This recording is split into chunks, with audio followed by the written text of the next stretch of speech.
Constitution ആണ് നമ്മൾ എടുത്തു തുടങ്ങുന്നത്. അപ്പോൾ ഇന്ത്യൻ കോൺസ്റ്റിറ്റ്യൂഷനിൽ നമ്മൾ ഫസ്റ്റ് ടോപ്പിക്ക് തന്നിട്ടുള്ളത് കോൺസ്റ്റിറ്റ്യൂവന്റ് അസംബ്ലി ആണ്. അപ്പോൾ കോൺസ്റ്റിറ്റ്യൂവന്റ് അസംബ്ലി എന്നുള്ളത് നമുക്ക് പഠിക്കാനായിട്ടുള്ളത് എങ്ങനെയാണ് ഈ കോൺസ്റ്റിറ്റ്യൂഷൻ വന്നത്, ആൻഡ് ഓൾസോ കോൺസ്റ്റിറ്റ്യൂഷൻ വരാനുണ്ടായ ബാക്ക്ഗ്രൗണ്ട് എന്താണ് എന്നൊക്കെ ഉള്ളതാണ് അതിൻ്റെ അകത്ത് പഠിക്കേണ്ടത്. അത് വലിയ കാര്യമായിട്ട് ഇങ്ങനെ ഇൻഡെപ്തിൽ ഇതെങ്ങനെ വന്നു, ബ്രിട്ടീഷുകാർ വന്നപ്പോൾ തൊട്ടുള്ള കഥ അങ്ങനെ പഠിച്ചു പോകണ്ട. ബട്ട് അതിൽ നമുക്ക് ഇമ്പോർട്ടൻ്റ് ആയിട്ടുള്ള കുറച്ച് പോയിന്റ്സുകളുണ്ട്. അത് വെച്ചിട്ട് ഈ കോൺസ്റ്റിറ്റ്യൂവന്റ് അസംബ്ലിയുടെ ഫോർമേഷൻ അല്ലെങ്കിൽ അതിന്റെ ഡെവലപ്മെന്റുമായി ബന്ധപ്പെട്ട് ചോദിക്കാൻ സാധ്യതയുള്ള അല്ലെങ്കിൽ അതിൽ നിന്ന് നമ്മൾ റിപ്പീറ്റഡ് ആയിട്ട് പഠിക്കേണ്ട കുറച്ച് ടോപ്പിക്സുകളുണ്ട്. അതാണ് നമ്മൾ ഇന്നത്തെ ക്ലാസ്സിൽ ഡീൽ ചെയ്യുന്നത്. സോ ഇപ്പൊ നമ്മുടെ കോൺസ്റ്റിറ്റ്യൂഷന്റെ മൊഡ്യൂളിൻ്റെ അകത്ത് എന്തൊക്കെ പഠിക്കാനുണ്ടെന്ന് ആദ്യം നമുക്ക് സിലബസ് ഒന്ന് ജസ്റ്റ് നോക്കാം. ഇപ്പൊ തന്നിരിക്കുന്നത് കോൺസ്റ്റിറ്റ്യൂവന്റ് അസംബ്ലി, എല്ലാവരുടെ കയ്യിൽ സിലബസ് ഉണ്ടെന്ന് ഞാൻ വിശ്വസിക്കുന്നു. കോൺസ്റ്റിറ്റ്യൂവന്റ് അസംബ്ലി ഉണ്ട്, ദെൻ പ്രിയാമ്പിൾ ഉണ്ട്. പിന്നെ അപ്പൊ കോൺസ്റ്റിറ്റ്യൂവന്റ് അസംബ്ലി നമ്മൾ എടുത്തതിന് ശേഷം നമ്മൾ പിന്നെ നോക്കുന്നത് പ്രിയാമ്പിളിന് മുമ്പ് നമ്മൾ സാലിയൻ ഫീച്ചേഴ്സ്, അതായത് കോൺസ്റ്റിറ്റ്യൂഷൻ എന്തൊക്കെ പ്രത്യേകതകളുണ്ട്, ഫീച്ചേഴ്സ് ഉണ്ടെന്നുള്ളത് നമ്മൾ നോക്കുന്നതായിരിക്കും. അതായത് മൊത്തത്തിൽ ഓവറോൾ കോൺസ്റ്റിറ്റ്യൂഷൻ, അതായത് അതിൽ ഞാൻ പോയിന്റ്സ് ആയിട്ടായിരിക്കും എഴുതിയിരിക്കുന്നത്. സാലിയൻ ഫീച്ചേഴ്സ് ഓഫ് കോൺസ്റ്റിറ്റ്യൂഷൻ എന്ന് പറയുമ്പോൾ ജസ്റ്റ് ഞാൻ ഇപ്പൊ നിങ്ങളെ കാണിക്കാൻ വെറുതെ അതിങ്ങനെ യെസ് ഇതെവിടെയാണ് ഫീച്ചേഴ്സ് കൊടുത്തേക്കല സാലിയൻ ഫീച്ചേഴ്സ്. പക്ഷേ ഈ ഓരോ പോയിന്റ് നമ്മൾ എക്സ്പ്ലെയിൻ ചെയ്യും. അത് എക്സ്പ്ലെയിൻ ചെയ്തേക്കലെ നോട്ട് ഇവിടെ ഇല്ലെന്നോർത്ത് നിങ്ങൾ വിഷമിക്കേണ്ട, കാരണം അത് നമ്മൾ ഓരോ ടോപ്പിക്സുകളായിട്ട് ഇൻ ഡീറ്റെയിൽ ആയിട്ട് എടുത്തു പോകുന്നതാണ്. സോ അപ്പോൾ അതുകൊണ്ടാണ് അവിടെ എക്സ്പ്ലനേഷൻസ് നമ്മൾ എഴുതാതെ പോയിന്റ് വൈസ് ആയിട്ട് കൊടുക്കുന്നത്. ഇത് മൊത്തം പഠിച്ചു കഴിയുമ്പോൾ നമ്മുടെ കോൺസ്റ്റിറ്റ്യൂഷൻ തീരും. പിന്നെ ഇത് മൊത്തം ഉള്ളൂ എന്നല്ല, ഇതാണ് മെയിൻ സാലിയന്റ് ആയിട്ടുള്ള അല്ലെങ്കിൽ പ്രത്യേകമായിട്ടുള്ള സവിശേഷതകൾ.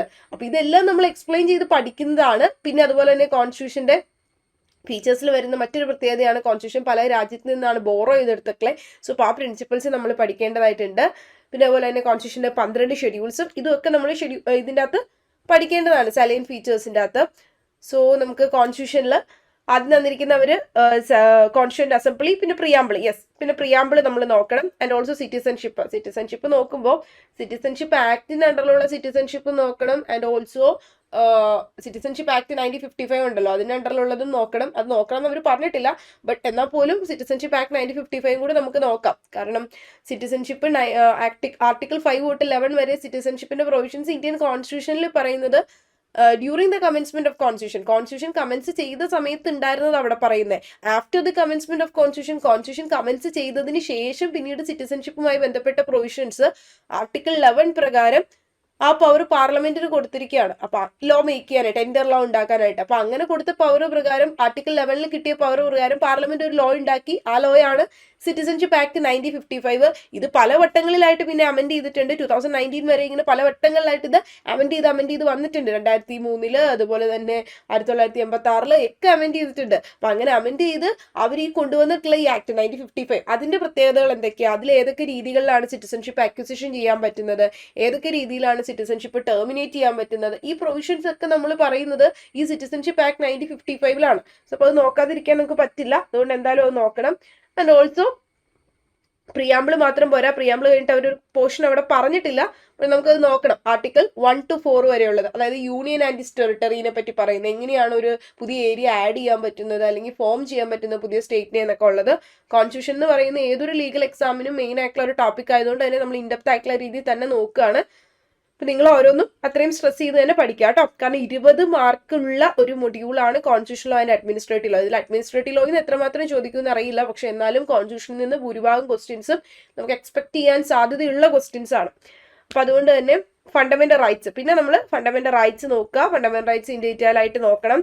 അതിന്റെ കേസ് ലോസ് നോക്കാം. പിന്നെ അതുപോലെ തന്നെ ഡയറക്റ്റീവ് പ്രിൻസിപ്പിൾസ്. കേസ് ലോസ് ഇപ്പൊ നിങ്ങൾ ഫാക്ട് എന്താണ് അത്രയും ഇൻഡെപ്ത് ആയിട്ട് പഠിച്ചില്ലെങ്കിൽ പോലും ഓരോന്നിന്റെയും എന്താ വന്നതെന്ന് പഠിച്ചിരിക്കും. ഇപ്പൊ ആർട്ടിക്കിൾ 21 ആണെങ്കിൽ ഒത്തിരി കേസസ് ഉണ്ട്. അപ്പൊ ആ കേസസ് മൊത്തം ഇരുന്ന് പഠിക്കുക എന്ന് പറയുന്നത് എല്ലാത്തിന്റെയും ഫാക്ട് പഠിക്കുക. പലതും നിങ്ങൾ കേട്ടുപോയിട്ടുള്ള തന്നെ ആയിരിക്കും. ഇപ്പൊ നമ്മളിപ്പോ Vishakha versus state of Rajasthan, അല്ലെങ്കിൽ ഇപ്പൊ PUDR versus union of India, ഇതൊക്കെ പറയുമ്പോൾ പലപ്പോഴും നിങ്ങൾക്ക് ഫെമിലിയർ ആയിട്ടുള്ള കേസസ് ആയിരിക്കാം. പലതും പില്ല് ഫയൽ ചെയ്തിട്ടുള്ള കേസസ് ആണ്. MC മെത്തേഡ് കേസസ് എല്ലാം ഫെമിലിയാരിറ്റി ഉള്ള കേസ് ആയിരിക്കും. എൻവയോൺമെന്റൽ ലോയിലും ഒക്കെ കേട്ടുപോയിട്ടുള്ള കേസസ് ആയിരിക്കാം. അപ്പൊ ഇതൊക്കെ തന്നെയാണ് നമ്മൾ ഡിസ്കസ് ചെയ്യുകയും ചെയ്യുന്നത്. പിന്നെ അതുപോലെ തന്നെ ഫണ്ടമെന്റൽ റൈറ്റ്സ് കഴിഞ്ഞിട്ട് directive principles of state policy. So DPSPനെ ഇന്ത്യൻ കോൺസ്റ്റിറ്റ്യൂഷൻ്റെ അകത്ത് ഇങ്ങനെ ജസ്റ്റ് ആർട്ടിക്കിൾസ് ആയിട്ട് പാർട്ട് എഴുതി വെച്ചിരിക്കുകയാണ്, പാർട്ട് 4ന്റെ അകത്ത്. പക്ഷേ നമ്മൾ ആ പാർട്ട് 4ന്റെ അകത്തുള്ള ഡയറക്റ്റീവ് പ്രിൻസിപ്പിൾസ് നിങ്ങൾ LLBക്ക് പഠിച്ചപ്പോഴും ഒക്കെ ഇങ്ങനെ തന്നെ ആയിരിക്കും പഠിച്ചേക്കളെ. 3 പ്രിൻസിപ്പിൾസ് ആയിട്ട്, അതായത് സോഷ്യലിസ്റ്റിക് പ്രിൻസിപ്പിൾ, അതുപോലെ തന്നെ Gandhian principle, liberal intellectual principles എന്നും പറഞ്ഞ് ഈ ആർട്ടിക്കിൾസിനെയൊക്കെ നമ്മളങ്ങ് തരം തിരിക്കുകയാണ്. എന്നിട്ട് അതിനെ ബേസ് ചെയ്തിട്ടാണ് നമ്മൾ പഠിക്കുകയും ചെയ്യുന്നത്. സോ അപ്പോൾ അതൊക്കെ ഞാൻ ഓൾറെഡി നോട്ട്സ് ഇട്ടോളാം. നമ്മൾ വേറെ ആക്റ്റുള്ള സാധനങ്ങൾ വേറെ ആക്ട് വെച്ച് പഠിക്കും. നിങ്ങൾ വേറെ ആക്റ്റും കൂടി എടുത്ത് കയ്യിൽ വെക്കുകയാണെങ്കിൽ കുറച്ച് ഹെൽപ്ഫുൾ ആയിരിക്കും. പിന്നെ ഇപ്പോൾ നമ്മൾ പഠിക്കാൻ പോകുന്ന കോൺസ്റ്റന്റ് അസംബ്ലി എന്ന് പറയുന്ന ടോപ്പിക്കിൽ അതിൽ വേറെ ആക്ടിൽ അങ്ങനെ കോൺസ്റ്റന്റ് അസംബ്ലിനെ കുറിച്ചൊന്നും എഴുതി വെച്ചിട്ടില്ല. സോ അപ്പോൾ അതുകൊണ്ടാണ് ഞാൻ ആ പേഴ്സണലി നോട്ട് ഇട്ടിട്ടുള്ളത്. നിങ്ങൾക്ക് അത് നോക്കാം. കുറച്ച് ഷോർട്ട് ആയിട്ടുള്ള രീതിയിൽ നോട്ട് ഇട്ടേക്കുന്നതാണ് പോയിന്റ് ആയിട്ട്. പിന്നെ ഫണ്ടമെന്റൽ ഡ്യൂട്ടീസ് ഉണ്ട്. ആൻഡ് ഓൾസോ സ്ട്രക്ചർ ഓഫ് ഗവൺമെന്റിലേക്ക് വരുമ്പോൾ കമ്മിങ് യൂണിയൻ എക്സിക്യൂട്ടീവിൻ്റെ അകത്ത് വരുമ്പോഴേക്കും ഈ പറയുന്ന പ്രസിഡന്റും അതുപോലെ തന്നെ മറ്റ് പാർലമെന്റും കാര്യങ്ങളും ഒക്കെ വരും, യൂണിയന്റെ എല്ലാ കാര്യങ്ങളും. പിന്നെ അതുപോലെ തന്നെ യൂണിയൻ ജുഡീഷ്യറി, അതായത് സുപ്രീം കോർട്ട് കാര്യങ്ങളെ പറ്റിയൊക്കെ പറയുന്നുണ്ട്. പിന്നെ സ്റ്റേറ്റ് എക്സിക്യൂട്ടീവ്, അതായത് ഗവർണർ, പിന്നെ സ്റ്റേറ്റ് ലെജിസ്ലേച്ചർ, മറ്റിടത്താണ് ഈ പാർലമെന്റ് ആണെങ്കിൽ ഇവിടെ സ്റ്റേറ്റ് ലെജിസ്ലേച്ചർ, അതുപോലെ തന്നെ സ്റ്റേറ്റ് ജുഡീഷ്യറി, ഹൈക്കോർട്ടുകൾ, മറ്റ് ജില്ലാ കോടതികളെ പറ്റിയൊക്കെ പറയുന്നുണ്ട്, സബോർഡിനേറ്റ് കോർട്സ് ഒക്കെ. പിന്നെ constitutional authorities and the functions, അതായത് കോൺസ്റ്റിറ്റ്യൂഷണൽ അതോറിറ്റീസ് എന്ന് പറയുമ്പോൾ നമ്മുടെ CAG, attorney general, advocate general, election commission of India, state commission, ഇതൊക്കെ എളുപ്പം നമുക്ക് പഠിച്ചു തീർക്കാൻ പറ്റുന്ന ടോപ്പിക്സ് ആണ്. UPSC ഇവരുടെയൊക്കെ ആർട്ടിക്കിൾസ് പഠിക്കുക, അവരുടെ ഫംഗ്ഷൻസ് എന്താണെന്നുള്ളതും പഠിക്കുക. നമ്മൾ ഈ ഡിസ്ക്രിപ്റ്റീവ് ഫോമിൽ ഭയങ്കര കാര്യമായിട്ട് എഴുതാനായിട്ട് അവരുടെ ഫംഗ്ഷൻസ് പഠിച്ചു വെക്കേണ്ട ആവശ്യമില്ല. നമുക്ക് മനസ്സിലാവുന്ന രീതിയിൽ എന്താണ് അവരുടെ ഫംഗ്ഷൻസ് എന്ന് മനസ്സിലാക്കി വെച്ചാൽ മതി. ആർട്ടിക്കിൾസും പഠിച്ചു വെക്കുക കേട്ടോ. പിന്നെ അതുപോലെ തന്നെ state finance commission, then GST കൗൺസിലൊക്കെ നമ്മൾ പഠിക്കേണ്ടതാണ്, ഇമ്പോർട്ടൻ്റ് ആണ്. പിന്നെ അതുപോലെ തന്നെ GST വന്ന അമെൻമെന്റും ഒക്കെ നോക്കണം. പിന്നെ ലെജിസ്ലേറ്റീവ് പവേഴ്സ് എങ്ങനെ ഡിസ്ട്രിബ്യൂട്ട് ചെയ്തൊക്കെ, that means union list, state list, concurrent list എന്ന് പറഞ്ഞ 3 ലിസ്റ്റുകളായിട്ട് ലോ മേക്കിംഗ് പവേഴ്സ് ഡിസ്ട്രിബ്യൂട്ട് ചെയ്ത് കൊടുത്തിട്ടുണ്ട്. അപ്പോൾ ഇവരിത് എങ്ങനെയാണ് അത് യൂസ് ചെയ്യുന്നത്, അതിൽ സെൻട്രൽ സ്റ്റേറ്റ് ലെജിസ്ലേഷൻസ് വരുമ്പോൾ അല്ലെങ്കിൽ ലെജിസ്ലേറ്റീവ് പവേഴ്സിന്റെ ഡിസ്ട്രിബ്യൂഷൻ വരുമ്പോൾ നമുക്ക് കുറച്ച് ഡോക്ട്രിൻസ് നോക്കണം. Pith and substance, colourable legislation, occupied field, severability, ഇത്തരത്തിലുള്ള ഡോക്ട്രിൻസ് നമ്മൾ നോക്കേണ്ടതായിട്ടുണ്ട്. പിന്നെ ഏതാ വരുന്നത്, union list, state list, concurrent list. Okay, ആ ലിസ്റ്റുകളിൽ ഏതൊക്കെ സബ്ജക്ട് മാറ്റർ വരുന്നത് നിങ്ങൾ ജസ്റ്റ് ഒന്ന് വേഗമായിട്ട് നോക്കി പോവുക കേട്ടോ. ഇപ്പൊ 100ഓളം അല്ലെങ്കിൽ 90ഓളം സബ്ജക്റ്റുകൾ എല്ലാം വരുന്നത് നിങ്ങൾക്ക് ഇപ്പൊ ഈ യൂണിയൻ ലിസ്റ്റിൽ എന്തൊക്കെ വിഷയങ്ങളുണ്ട്, യൂണിയൻ നിയമങ്ങൾ ഉണ്ടാക്കാൻ പറ്റുന്നതെന്ന് പഠിക്കാൻ പറ്റില്ലായിരിക്കും. പക്ഷെ എന്നാൽ പോലും ഇപ്പോൾ ആർമി, നേവി, ഡിഫൻസ് ഒക്കെ തന്നിട്ട് ഇത് യൂണിയൻ ലിസ്റ്റിലാണോ സ്റ്റേറ്റ് ലിസ്റ്റിലാണോ എന്ന് വെച്ചാൽ ഒബ്വിയസ്ലി നമുക്ക് മനസ്സിലാവും ഇത് യൂണിയൻ ലിസ്റ്റിലുള്ള സബ്ജക്ട് മാറ്റർ ആണ്, യൂണിയന്റെ സെൻട്രൽ ഗവൺമെന്റിലെ പവറിൽ വരുന്നതാണെന്ന്. അപ്പൊ അങ്ങനെ കുറച്ച് കാര്യങ്ങളൊക്കെ ഇപ്പൊ പോലീസ്, പ്രസനൊക്കെ ആണെങ്കിൽ സ്റ്റേറ്റ് ലിസ്റ്റിൽ വരുന്നതാണ്. ഇപ്പൊ എഡ്യൂക്കേഷൻ ഒക്കെ ആണെങ്കിൽ കൺകറന്റ് ലിസ്റ്റ്, 2 പേർക്കും ഉണ്ട്. അപ്പൊ അങ്ങനെ നമ്മൾ പഠിച്ചു വെക്കാം. പിന്നെ നാഷണൽ കമ്മീഷൻ ഫോർ ഷെഡ്യൂൾഡ് കാസ്റ്റിന്റെ national commission for scheduled tribes, പിന്നെ national commission for backward classes, അതൊക്കെ നോക്കണം. പിന്നെ ഒഫീഷ്യൽ ലാംഗ്വേജുകളെ പറ്റി, ലാംഗ്വേജുകളും റീജിയണൽ ലാംഗ്വേജുകൾ കാര്യങ്ങളൊക്കെ 22 ലാംഗ്വേജസ് ഉണ്ട് അത് പറയുന്നത്. പിന്നെ സുപ്രീം കോടതിയുടെ ലാംഗ്വേജസിനെ പറ്റി ഒരെണ്ണമുണ്ട് നമുക്ക് പഠിക്കാൻ. പിന്നെ ഹൈക്കോടതികൾ, ഹൈക്കോർട്ട് നമ്മൾ ഓൾറെഡി അവിടെ പറഞ്ഞു, ഹൈക്കോർട്ട്. പിന്നെ സ്പെഷ്യൽ ഡയറക്റ്റീവ്സ് റിലേറ്റിംഗ് ടു ലാംഗ്വേജുമായി ബന്ധപ്പെട്ട് ലോക്കൽ സെൽഫ് ഗവൺമെന്റ്സ്, LSGAയുടെ പറ്റി, അതായത് പഞ്ചായത്ത്, മുനിസിപ്പാലിറ്റി കാര്യങ്ങളൊക്കെ, അത് വന്ന അമെൻമെന്റ് 73rd, 74th.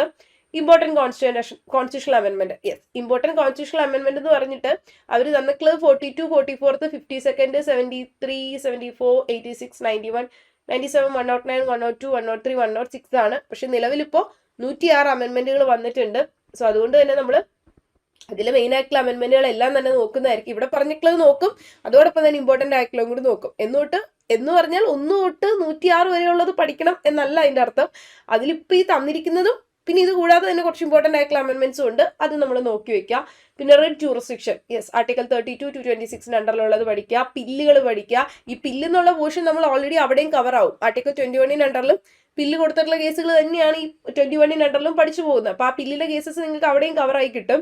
പിന്നെ ജുഡീഷ്യൽ റിവ്യൂ ആർട്ടിക്കൽ 13 പഠിക്കുമ്പോൾ ജുഡീഷ്യൽ റിവ്യൂ പഠിക്കും. സോ അതിലെ പ്രൊവിഷൻസും അവിടെ കവർ ആവും. പിന്നെ കോൺസ്റ്റിറ്റ്യൂഷണൽ അമെൻമെന്റ്, ബേസിക് സ്ട്രക്ചർ തിയറി, അതായത് ആർട്ടിക്കൽ 368 അതുമായി ബന്ധപ്പെട്ട ബേസിക് സ്ട്രക്ചർ തിയറി. അപ്പോൾ ഈ കോൺസ്റ്റിറ്റ്യൂഷണൽ അമെൻമെന്റും ബേസിക് സ്ട്രക്ചർ തിയറിയും പറയുമ്പോൾ ആർട്ടിക്കൽ 13 കുറച്ച് കേസ് ലോസ് ഉണ്ട്. നമ്മുടെ ശങ്കരി പ്രസാദ്, സജ്ജൻ സിംഗ്, പിന്നെ അതുപോലെ തന്നെ ഗോലക്നാഥ്, കേശവാനന്ദ ഭാരതി. അതിനുശേഷം ആർട്ടിക്കൽ 13 clause 4 കോൺസ്റ്റിറ്റ്യൂഷനിലേക്ക് ആഡ് ചെയ്തത് 24th അമെൻമെന്റ് വഴി. അപ്പോൾ അതൊക്കെ അവിടെ പഠിക്കേണ്ടതാണ്, ആ പോർഷൻസ് ഒക്കെ. പിന്നെ സ്കോപ്പ് ആൻഡ് എവല്യൂഷൻ ഓഫ് അത്രയാണ് നമ്മുടെ കോൺസ്റ്റിറ്റ്യൂഷൻ്റെ അത് പഠിക്കാൻ തന്നിട്ടുള്ളത്. പിന്നെ അവർ അഡ്മിനിസ്ട്രേറ്റീവ് ലോയിലെ ഏരിയാസ് ഒക്കെയാണ് തന്നിട്ടുള്ളത് പഠിക്കാനായിട്ട്. അഡ്മിനിസ്ട്രേറ്റീവ് ലോ കഴിഞ്ഞതിന് ശേഷം അഡ്മിനിസ്ട്രേറ്റീവ് ലോയിൽ ഈ ലോക്പാലും ലോകായുക്തയും അതൊക്കെ വരുന്നുണ്ട്, സെൻട്രൽ വിജിലൻസ് കമ്മീഷനും കാര്യങ്ങളൊക്കെ. പിന്നെ RT ആക്ട് ഉണ്ട്, റൈറ്റ് ടു ഇൻഫർമേഷൻ ആക്ട് പറയുന്നുണ്ട്. അതൊക്കെ നമ്മൾ അഡ്മിനിസ്ട്രേറ്റീവ് ലോയിൽ പഠിച്ചിട്ടുള്ളതാണ്. പിന്നെ നിങ്ങൾക്ക് സിവിൽ സൊസൈറ്റി അല്ലെങ്കിൽ ഹ്യൂമൻ റൈറ്റ്സ് എന്നൊക്കെ പറയുന്ന ഒരു സബ്ജക്ട് ഉണ്ടായിരുന്നെങ്കിൽ അതിലും മേ ബി ഇതൊക്കെ കവർ ആയതായിരിക്കും. പിന്നെ അഡ്മിനിസ്ട്രേറ്റീവ് ട്രൈബ്യൂണൽ ആക്ട് ഉണ്ട് പഠിക്കാനായിട്ട്. Kerala state right to service act, അങ്ങനെ കുറച്ച് ഇത് കാര്യങ്ങളാണ് അതിൻ്റെ അകത്ത് പഠിക്കാനുള്ളത്. പക്ഷെ കോൺസ്റ്റിറ്റ്യൂഷനകത്ത് ഇത്ര മാത്രം ഉള്ളൂ, സിലബസിൻ്റെ അകത്ത് ഇത്രയേ ഉള്ളൂ. അതായത് ഏതുവരെയും നമ്മുടെ ഈ ഒരു അമെൻമെന്റ്സ് കഴിഞ്ഞിട്ടുള്ള കോൺസ്റ്റിറ്റ്യൂഷണൽ അമെൻമെന്റ് വരെയുള്ളതാണ് പഠിക്കാൻ തന്നിട്ടുള്ളത്. പിന്നെ എമർജൻസി പ്രൊവിഷൻസ് ഒന്നും അവർ എടുത്ത് തന്നിട്ടില്ല. പക്ഷെ സ്റ്റിൽ നൗ നമുക്ക് എമർജൻസി പ്രൊവിഷൻസ് പഠിക്കണം. അതൊക്കെ ഇമ്പോർട്ടന്റ് ഏരിയ ആണ്, സ്കിപ്പ് ചെയ്യാൻ നമുക്ക് പറ്റില്ല. കാരണം കോൺസ്റ്റിറ്റ്യൂഷൻ എന്ന് പറയുമ്പോൾ തന്നെ അതെല്ലാം അതിൻ്റെ അകത്ത് കവർ ആവും. നിങ്ങൾക്ക് നോക്കിയാൽ മനസ്സിലാവും, താഴെ ഒരു നോട്ട് തന്നിട്ടുണ്ട്. അതായത് സിലബസിന്റെ ലാസ്റ്റ് ഒരു നോട്ട് എന്ന് പറഞ്ഞ് എഴുതിയിട്ടുണ്ട്. എന്താ വന്നിരിക്കുന്നത്? It may be noted that apart from the topics detailed above, അതായത് പറഞ്ഞിട്ടുള്ള ഡീറ്റെയിൽ ടോപ്പിക്സ് അല്ലാതെ the questions from other topics prescribed for the educational qualification, അതായത് LLB ക്വാളിഫിക്കേഷൻ ഉള്ള അല്ലെങ്കിൽ ഈ സബ്ജക്ട്സിൽ കവറായി വരുന്ന മറ്റു ടോപ്പിക്സുകളിൽ നിന്നും ക്വസ്റ്റ്യൻസ് വരാവുന്നതാണ്. ദാറ്റ് മീൻ കോൺസ്റ്റിറ്റ്യൂഷൻ എന്ന് പറയുമ്പോൾ ആ കോൺസ്റ്റിറ്റ്യൂഷനുമായി ബന്ധപ്പെട്ട മറ്റു ക്വസ്റ്റ്യൻസും ചോദിക്കാം. അതാണ് നമ്മൾ ആ ഒരു രീതിയിലേക്ക് നോക്കുന്നത്. ഇപ്പോൾ ഇലക്ഷനുമായി ബന്ധപ്പെട്ടതൊന്നും അവർ പഠിക്കാൻ തന്നിട്ടില്ല, അല്ലെങ്കിൽ കറൻസിയുമായി ബന്ധപ്പെട്ട കോയിനുമായി ബന്ധപ്പെട്ട പഠിക്കാൻ തന്നിട്ടില്ല, അല്ലെങ്കിൽ ലോ മേക്കിംഗ് മണി ബില്ലുകൾ എങ്ങനെയാണ് വേണ്ടത് ഇതൊന്നും പഠിക്കാൻ തന്നിട്ടില്ല. അപ്പോൾ law making procedure, money bill, അങ്ങനെ കുറേ പ്രൊസീജിയേഴ്സ് നമ്മൾ ഇന്ത്യൻ കോൺസ്റ്റിറ്റ്യൂഷൻ്റെ അകത്ത് ഉണ്ട്. നിങ്ങൾക്ക് തന്നെ അറിയാം, അത്യാവശ്യം കുറച്ച് ഇൻഡെപ്ത് ആയിട്ടുള്ള രീതിയിലാണ് ഇന്ത്യൻ കോൺസ്റ്റിറ്റ്യൂഷൻ്റെ അകത്ത് പഠിക്കാനുള്ളത്. പക്ഷെ അവർ മെയിനായിട്ട് തന്നിട്ടുള്ളത് പാർട്ട് 1 അവർ സ്കിപ്പ് ചെയ്തിരിക്കുകയാണ്. പാർട്ട് 1 ഒന്നും പറഞ്ഞിട്ടില്ല. പാർട്ട് 2 സിറ്റിസൺഷിപ്പ് വേണമെന്ന് പറഞ്ഞു, ഫണ്ടമെന്റൽ റൈറ്റ്സ് വേണമെന്ന് പറഞ്ഞു, ഓൾസോ DPSP പറഞ്ഞു, ഫണ്ടമെന്റൽ ഡ്യൂട്ടീസ് പറഞ്ഞു, പിന്നെ യൂണിയൻ എക്സിക്യൂട്ടീവ് വേണം, അതായത് പാർട്ട് 5 അത് മൊത്തം വേണം, പാർലമെന്റ് വേണം, കാര്യങ്ങളൊക്കെ വേണം. പക്ഷെ അതിൽ ആ ലെജിസ്ലേറ്റീവ് പ്രൊസീഡിങ്സ് അവർ പറയുന്നില്ല, ബില്ല് എങ്ങനെയാണ് അവതരിപ്പിക്കുന്നത് അതിന്റെ കാര്യങ്ങളൊന്നും ഇല്ല. പക്ഷെ അത് നമുക്ക് പഠിക്കണം. പ്രസിഡന്റിന്റെ പവേഴ്സും ഒക്കെ നമുക്ക് ഇൻഡെപ്ത് പഠിക്കേണ്ട, അങ്ങനെ ഓരോന്നായിട്ട് എഴുതി തന്നിട്ടില്ല എന്നേ ഉള്ളൂ. പക്ഷെ അതെല്ലാം കവർ ചെയ്ത് പോവേണ്ടതാണ്. State executive, state legislature and also അപ്പോൾ ആ സ്റ്റേറ്റ് ലെജിസ്ലേച്ചർ എങ്ങനെയാണ് നിയമം കൊണ്ടുവരുന്നത് അതൊക്കെ പഠിക്കണം. ഹൈക്കോർട്ട്സ്, യൂണിയൻ ടെറിട്ടറി, പഞ്ചായത്തുകൾ, മുനിസിപ്പാലിറ്റി അത് അവർ ഓൾറെഡി തന്നിട്ടുണ്ട്. LSGനെ പറ്റി പഠിക്കണം എന്ന് പറയുമ്പോൾ പാർട്ട് 9ഉം 9Aയും നമ്മൾ പഠിക്കണം. കോപ്പറേറ്റീവ് സൊസൈറ്റി പഠിക്കാൻ തന്നിട്ടില്ല, ബട്ട് സ്റ്റിൽ നൗ നമുക്ക് പഠിക്കണം. ഷെഡ്യൂൾഡ് ട്രൈബൽ ഏരിയാസ് തന്നിട്ടില്ല. പിന്നെ ലെജിസ്ലേറ്റീവ് റിലേഷൻസ് തന്നിട്ടുണ്ട്. പക്ഷെ അഡ്മിനിസ്ട്രേറ്റീവ് റിലേഷൻസും ഫൈനാൻഷ്യൽ റിലേഷൻസും പഠിക്കാൻ തന്നിട്ടില്ല. പക്ഷെ എന്നാലും അത് നോക്കണം. GST തന്നിട്ടുണ്ട്. GST ഒരു പുതിയ പ്രൊവിഷൻ ആയതുകൊണ്ട് തന്നെ അത് പഠിക്കണം. അതിന്റെ കൗൺസിലുമായി ബന്ധപ്പെട്ട കാര്യങ്ങളൊക്കെ. പിന്നെയുണ്ട് നമുക്ക് റൈറ്റ് ടു പ്രോപ്പർട്ടി 300A അണ്ടറിൽ കൊണ്ടുവന്നത്, അതായത് നേരത്തെ ഫണ്ടമെന്റൽ റൈറ്റ് ആയിട്ടുള്ള ഇപ്പോൾ കോൺസ്റ്റിറ്റ്യൂഷൻ ലീഗൽ റൈറ്റ് ആക്കിയത്. പിന്നെ ട്രേഡ് കൊമേഴ്സുമായി ബന്ധപ്പെട്ട ഒരു പാർട്ട് ഉണ്ട്. സർവീസുകളുമായി ബന്ധപ്പെട്ട യൂണിയൻ ആൻഡ് സ്റ്റേറ്റ്സിന്റെ ഒക്കെ നോക്കിപ്പോയാൽ മതി. PSC നമുക്ക് ഓൾറെഡി പഠിക്കാനുണ്ട് കേട്ടോ. ട്രൈബ്യൂണലുകൾ പഠിക്കാനുണ്ട്. എലക്ഷൻ പഠിക്കാൻ തന്നിട്ടില്ല, പക്ഷെ സ്റ്റിൽ നോക്കണം. പിന്നെ സർട്ടൻ പ്രൊവിഷൻസ് റിലേറ്റഡ് ടു അത് വിട്ടാലും കുഴപ്പമില്ല. പാർട്ട് 16 വരുന്നത് ഒഫീഷ്യൽ ലാംഗ്വേജസ് പഠിക്കാനുള്ളതാണ്. റീജിയണൽ ലാംഗ്വേജ്, അതായത് പാർട്ട് 17 പഠിക്കേണ്ടതാണ് കേട്ടോ. 17 നമുക്ക് നോക്കാം. പിന്നെ എമർജൻസി പ്രൊവിഷൻസ് അവർ പഠിക്കാൻ തന്നിട്ടില്ല, ബട്ട് നമുക്കത് നോക്കാം. അമെൻമെന്റ് ഓക്കെ നമുക്ക് പഠിക്കണം. ഷെഡ്യൂൾസും അവർ എഴുതി തന്നിട്ടില്ല, പക്ഷേ ഷെഡ്യൂൾസ് നമുക്ക് പഠിക്കണം. ഓക്കെ, അപ്പോൾ ഇങ്ങനെയാണ് ഇന്ത്യൻ കോൺസ്റ്റിറ്റ്യൂഷനെ പറ്റി പറയുന്നത്. അപ്പോൾ കോൺസ്റ്റിറ്റ്യൂഷൻ തീർത്തിട്ട് നമുക്ക് അഡ്മിനിസ്ട്രേറ്റീവ് ലോയിലേക്ക് പോകാം. അപ്പോൾ ഇതിന്റെ കൂട്ടത്തിൽ തന്നെ നിങ്ങൾക്ക് ഇന്റർപ്രിട്ടേഷന്റെ ക്ലാസ്സസ് വന്നുകൊണ്ടിരുന്നോളും. ഞാനപ്പോൾ അതും റെക്കോർഡ് ചെയ്ത് നിങ്ങൾക്ക് അപ്ലോഡ് ചെയ്യാം, സെൻഡ് ചെയ്ത് കൊടുക്കാം ക്ലാസ്സസും കൂടെ. അപ്പോൾ ഇപ്പോൾ നമുക്ക് കോൺസ്റ്റിറ്റ്യൂഷന്റെ ഇപ്പം ഓവറോൾ ഒരു പിക്ചർ തന്നെയാണ് നിങ്ങൾക്ക് എന്തൊക്കെയാണ് മൊഡ്യൂൾ 2 പഠിക്കാനുള്ളത് എന്നുള്ള രീതിയിൽ. അപ്പോൾ നമുക്ക് മാക്സിമം നമുക്ക് ഈ മാസം തന്നെ സെക്കൻഡ് മൊഡ്യൂളും കവറപ്പ് ചെയ്ത് തീർക്കാനായിട്ട് ശ്രമിക്കാം. സെക്കൻഡ് മൊഡ്യൂളും തീർക്കാം. പിന്നെ ഇന്റർപ്രിട്ടേഷൻ ഇനി എനിക്ക് തോന്നുന്നൊരു 8 ക്ലാസ്സും കൂടി വേണം. കാരണം കുറച്ച് കാര്യങ്ങൾ അതിൻ്റെ അകത്ത് എടുക്കാനുണ്ട്. ഹാർമോണിയസ് കൺസ്ട്രക്ഷൻ, പിന്നെ അതുപോലെ തന്നെ ഹാർമോണിയസ് കൺസ്ട്രക്ഷൻ നമ്മൾ പറഞ്ഞു. വേറെ കുറച്ച് കൈൻസ്, റെഡൻഡോ, സിംഗിളസ്, അങ്ങനെ കുറച്ച് കാര്യങ്ങളൊക്കെ ബോണം പാട്ട്, അങ്ങനെ കുറച്ച് കാര്യങ്ങൾ അതിൽ പറയാനുണ്ട്. എയ്ഡ്സ് ഓഫ് ഇന്റർപ്രിട്ടേഷൻ, കോൺസ്റ്റിറ്റ്യൂഷൻ എങ്ങനെയാണ് ഇന്റർപ്രിറ്റ് ചെയ്യേണ്ടത്, പീനൽ സ്റ്റാറ്റ്യൂട്ട് എങ്ങനെ ഇന്റർപ്രിറ്റ് ചെയ്യും, ആൻഡ് ഓൾസോ നമ്മുടെ ടാക്സിംഗ് സ്റ്റാറ്റ്യൂട്ട് എങ്ങനെ ഇന്റർപ്രിറ്റ് ചെയ്യും, കുറച്ച് കാര്യങ്ങൾ അതിൻ്റെ അകത്ത് പറയാനുണ്ട്. എക്സ്റ്റേണൽ എയ്ഡ്സ്, ഇന്റേണൽ എയ്ഡ്സ്, ഇതൊക്കെയാണ് മെയിനായിട്ട് പറയാനുള്ളത്. ഇത് എങ്ങനെ വന്നാലും ഒരു 6 അല്ലെങ്കിൽ ഒരു 8 ക്ലാസ്സോളം, മാക്സിമം 8 ക്ലാസ്സോളം കൂടി മതിയാവുമായിരിക്കും. അതുകൊണ്ട് തീരുന്നതാണ്. അപ്പം അത് അതിൻ്റെ കൂട്ടത്തിൽ തന്നെ വന്നോളും. നിങ്ങൾ അതും കൂടി നോക്കിപ്പോയാൽ മതി. കോൺസ്റ്റിറ്റ്യൂഷൻ നമ്മൾ സ്റ്റാർട്ട് ചെയ്യുകയാണ്. ഇപ്പോൾ കോൺസ്റ്റിറ്റ്യൂഷനിൽ ഇന്ത്യൻ കോൺസ്റ്റിറ്റ്യൂഷൻ. അപ്പോൾ ഇന്ത്യൻ കോൺസ്റ്റിറ്റ്യൂഷൻ എന്ന് പറയുമ്പോൾ നിങ്ങൾക്ക് അറിയാം, കോൺസ്റ്റിറ്റ്യൂഷൻ എന്ന് പറയുന്നത് എന്താ? കോൺസ്റ്റിറ്റ്യൂഷനെ പ്രത്യേകത ഒരു supreme law of the land ആണ്. Yes, supreme law of the land എന്നാണ് നമ്മൾ ഇന്ത്യൻ കോൺസ്റ്റിറ്റ്യൂഷനെ അറിയപ്പെടുന്നത്. അതായത് ഇന്ത്യൻ കോൺസ്റ്റിറ്റ്യൂഷൻ എന്ന് പറയുന്നത് ഇറ്റ്സ് എ ഡോക്യുമെന്റ് അതെങ്ങനെയാണ്? ഒരു സ്പെഷ്യൽ ലീഗൽ സാൻറ്റിറ്റി ഉള്ള ഒരു ഡോക്യുമെന്റ് ആണ്. ഒരു സ്പെഷ്യൽ ലീഗൽ സാൻറ്റിറ്റി ഉള്ള ഒരു ഡോക്യുമെന്റ്. ദാറ്റ് മീൻസ് നമ്മുടെ സുപ്രീം ലോ, ഏറ്റവും പരമപ്രധാനമായിട്ടുള്ള നിയമമാണ് ഇന്ത്യയിലെ ഇന്ത്യൻ കോൺസ്റ്റിറ്റ്യൂഷൻ എന്ന് പറയുന്നത്. അത്രയും സുപ്രീം സ്പെഷ്യൽ ലീഗൽ സാൻറ്റിറ്റി ഉള്ള ഒരു ഡോക്യുമെന്റ് ആണ്. അപ്പൊ അതിൻ്റെ അകത്ത് എന്താ പറയുന്നത്? എന്താ കോൺസ്റ്റിറ്റ്യൂഷൻ്റെ അകത്ത് പറയുന്നത്? നമ്മുടെ ഗവൺമെന്റിന്റെ പ്രിൻസിപ്പൽ ഫങ്ഷൻസ് എന്തൊക്കെയാണെന്ന് ആ ഒരു ഫ്രെയിം വർക്ക് സെറ്റ് ഔട്ട് ചെയ്തിരിക്കുകയാണ് ഇന്ത്യൻ കോൺസ്റ്റിറ്റ്യൂഷൻ്റെ അകത്ത്. അപ്പൊ എന്തൊക്കെയാണ് ഇന്ത്യൻ കോൺസ്റ്റിറ്റ്യൂഷനിനകത്ത് പറയുന്ന ആ ഒരു പ്രിൻസിപ്പൽ ഫങ്ഷൻസ് ഓഫ് ഗവൺമെന്റിന്റെ പ്രിൻസിപ്പൽ ഫങ്ഷൻസ് എന്തൊക്കെയാണെന്ന് ചോദിച്ചാൽ ഏതൊക്കെ ഫങ്ഷൻസ് ഉണ്ടാവും? 3 ഓർഗൻസ് ഉണ്ട് ഗവൺമെന്റിന്. ഏതൊക്കെയാണ്? Legislature, executive, judiciary. ഇപ്പൊ ലെജിസ്ലേച്ചറിന്റെ ഫങ്ഷൻസ് എന്തൊക്കെയാ പറയുന്നില്ലേ? യൂണിയൻ ലെജിസ്ലേച്ചറും സ്റ്റേറ്റ് ലെജിസ്ലേച്ചറിന്റെ ഫങ്ഷൻസ് ഉണ്ട്. എക്സിക്യൂട്ടീവിന്റെ പറയുന്നില്ലേ? സ്റ്റേറ്റ് എക്സിക്യൂട്ടീവ്, യൂണിയൻ എക്സിക്യൂട്ടീവിനെ പറയുന്നുണ്ട്. ജുഡീഷ്യറി, യൂണിയൻ ജുഡീഷ്യറി, സ്റ്റേറ്റ് ജുഡീഷ്യറിയുടെ പറയുന്നില്ലേ? എല്ലാം പറയുന്നുണ്ട്. ഇനി ഇത് മാത്രമാണോ പറയുന്നുള്ളൂ? അല്ല, മറ്റ് കോൺസ്റ്റിറ്റ്യൂഷണൽ ആയിട്ടുള്ള മറ്റ് അതോറിറ്റീസിന്റെയും പവേഴ്സും ഫംഗ്ഷൻസും ഒക്കെ പറയുന്നുണ്ട്. ഫൈനാൻസ് കമ്മീഷൻ, ഇലക്ഷൻ കമ്മീഷൻ, മറ്റ് കമ്മീഷൻസിന്റെ കാര്യങ്ങളൊക്കെ പറയുന്നുണ്ട്. അപ്പൊ നമ്മുടെ കോൺസ്റ്റിറ്റ്യൂഷൻ്റെ അകത്ത് പറയുന്ന ആക്ച്വലി കോൺസ്റ്റിറ്റ്യൂഷൻ എന്ന് പറയുന്ന ഒരു ഡോക്യുമെന്റ് ആണ്. ഹാവിംഗ് എ സ്പെഷ്യൽ ലീഗൽ സാൻറ്റിറ്റി, ഒരു സ്പെഷ്യൽ ലീഗൽ സാൻറ്റിറ്റി ഉള്ള ഒരു ഡോക്യുമെന്റ് ആണ്.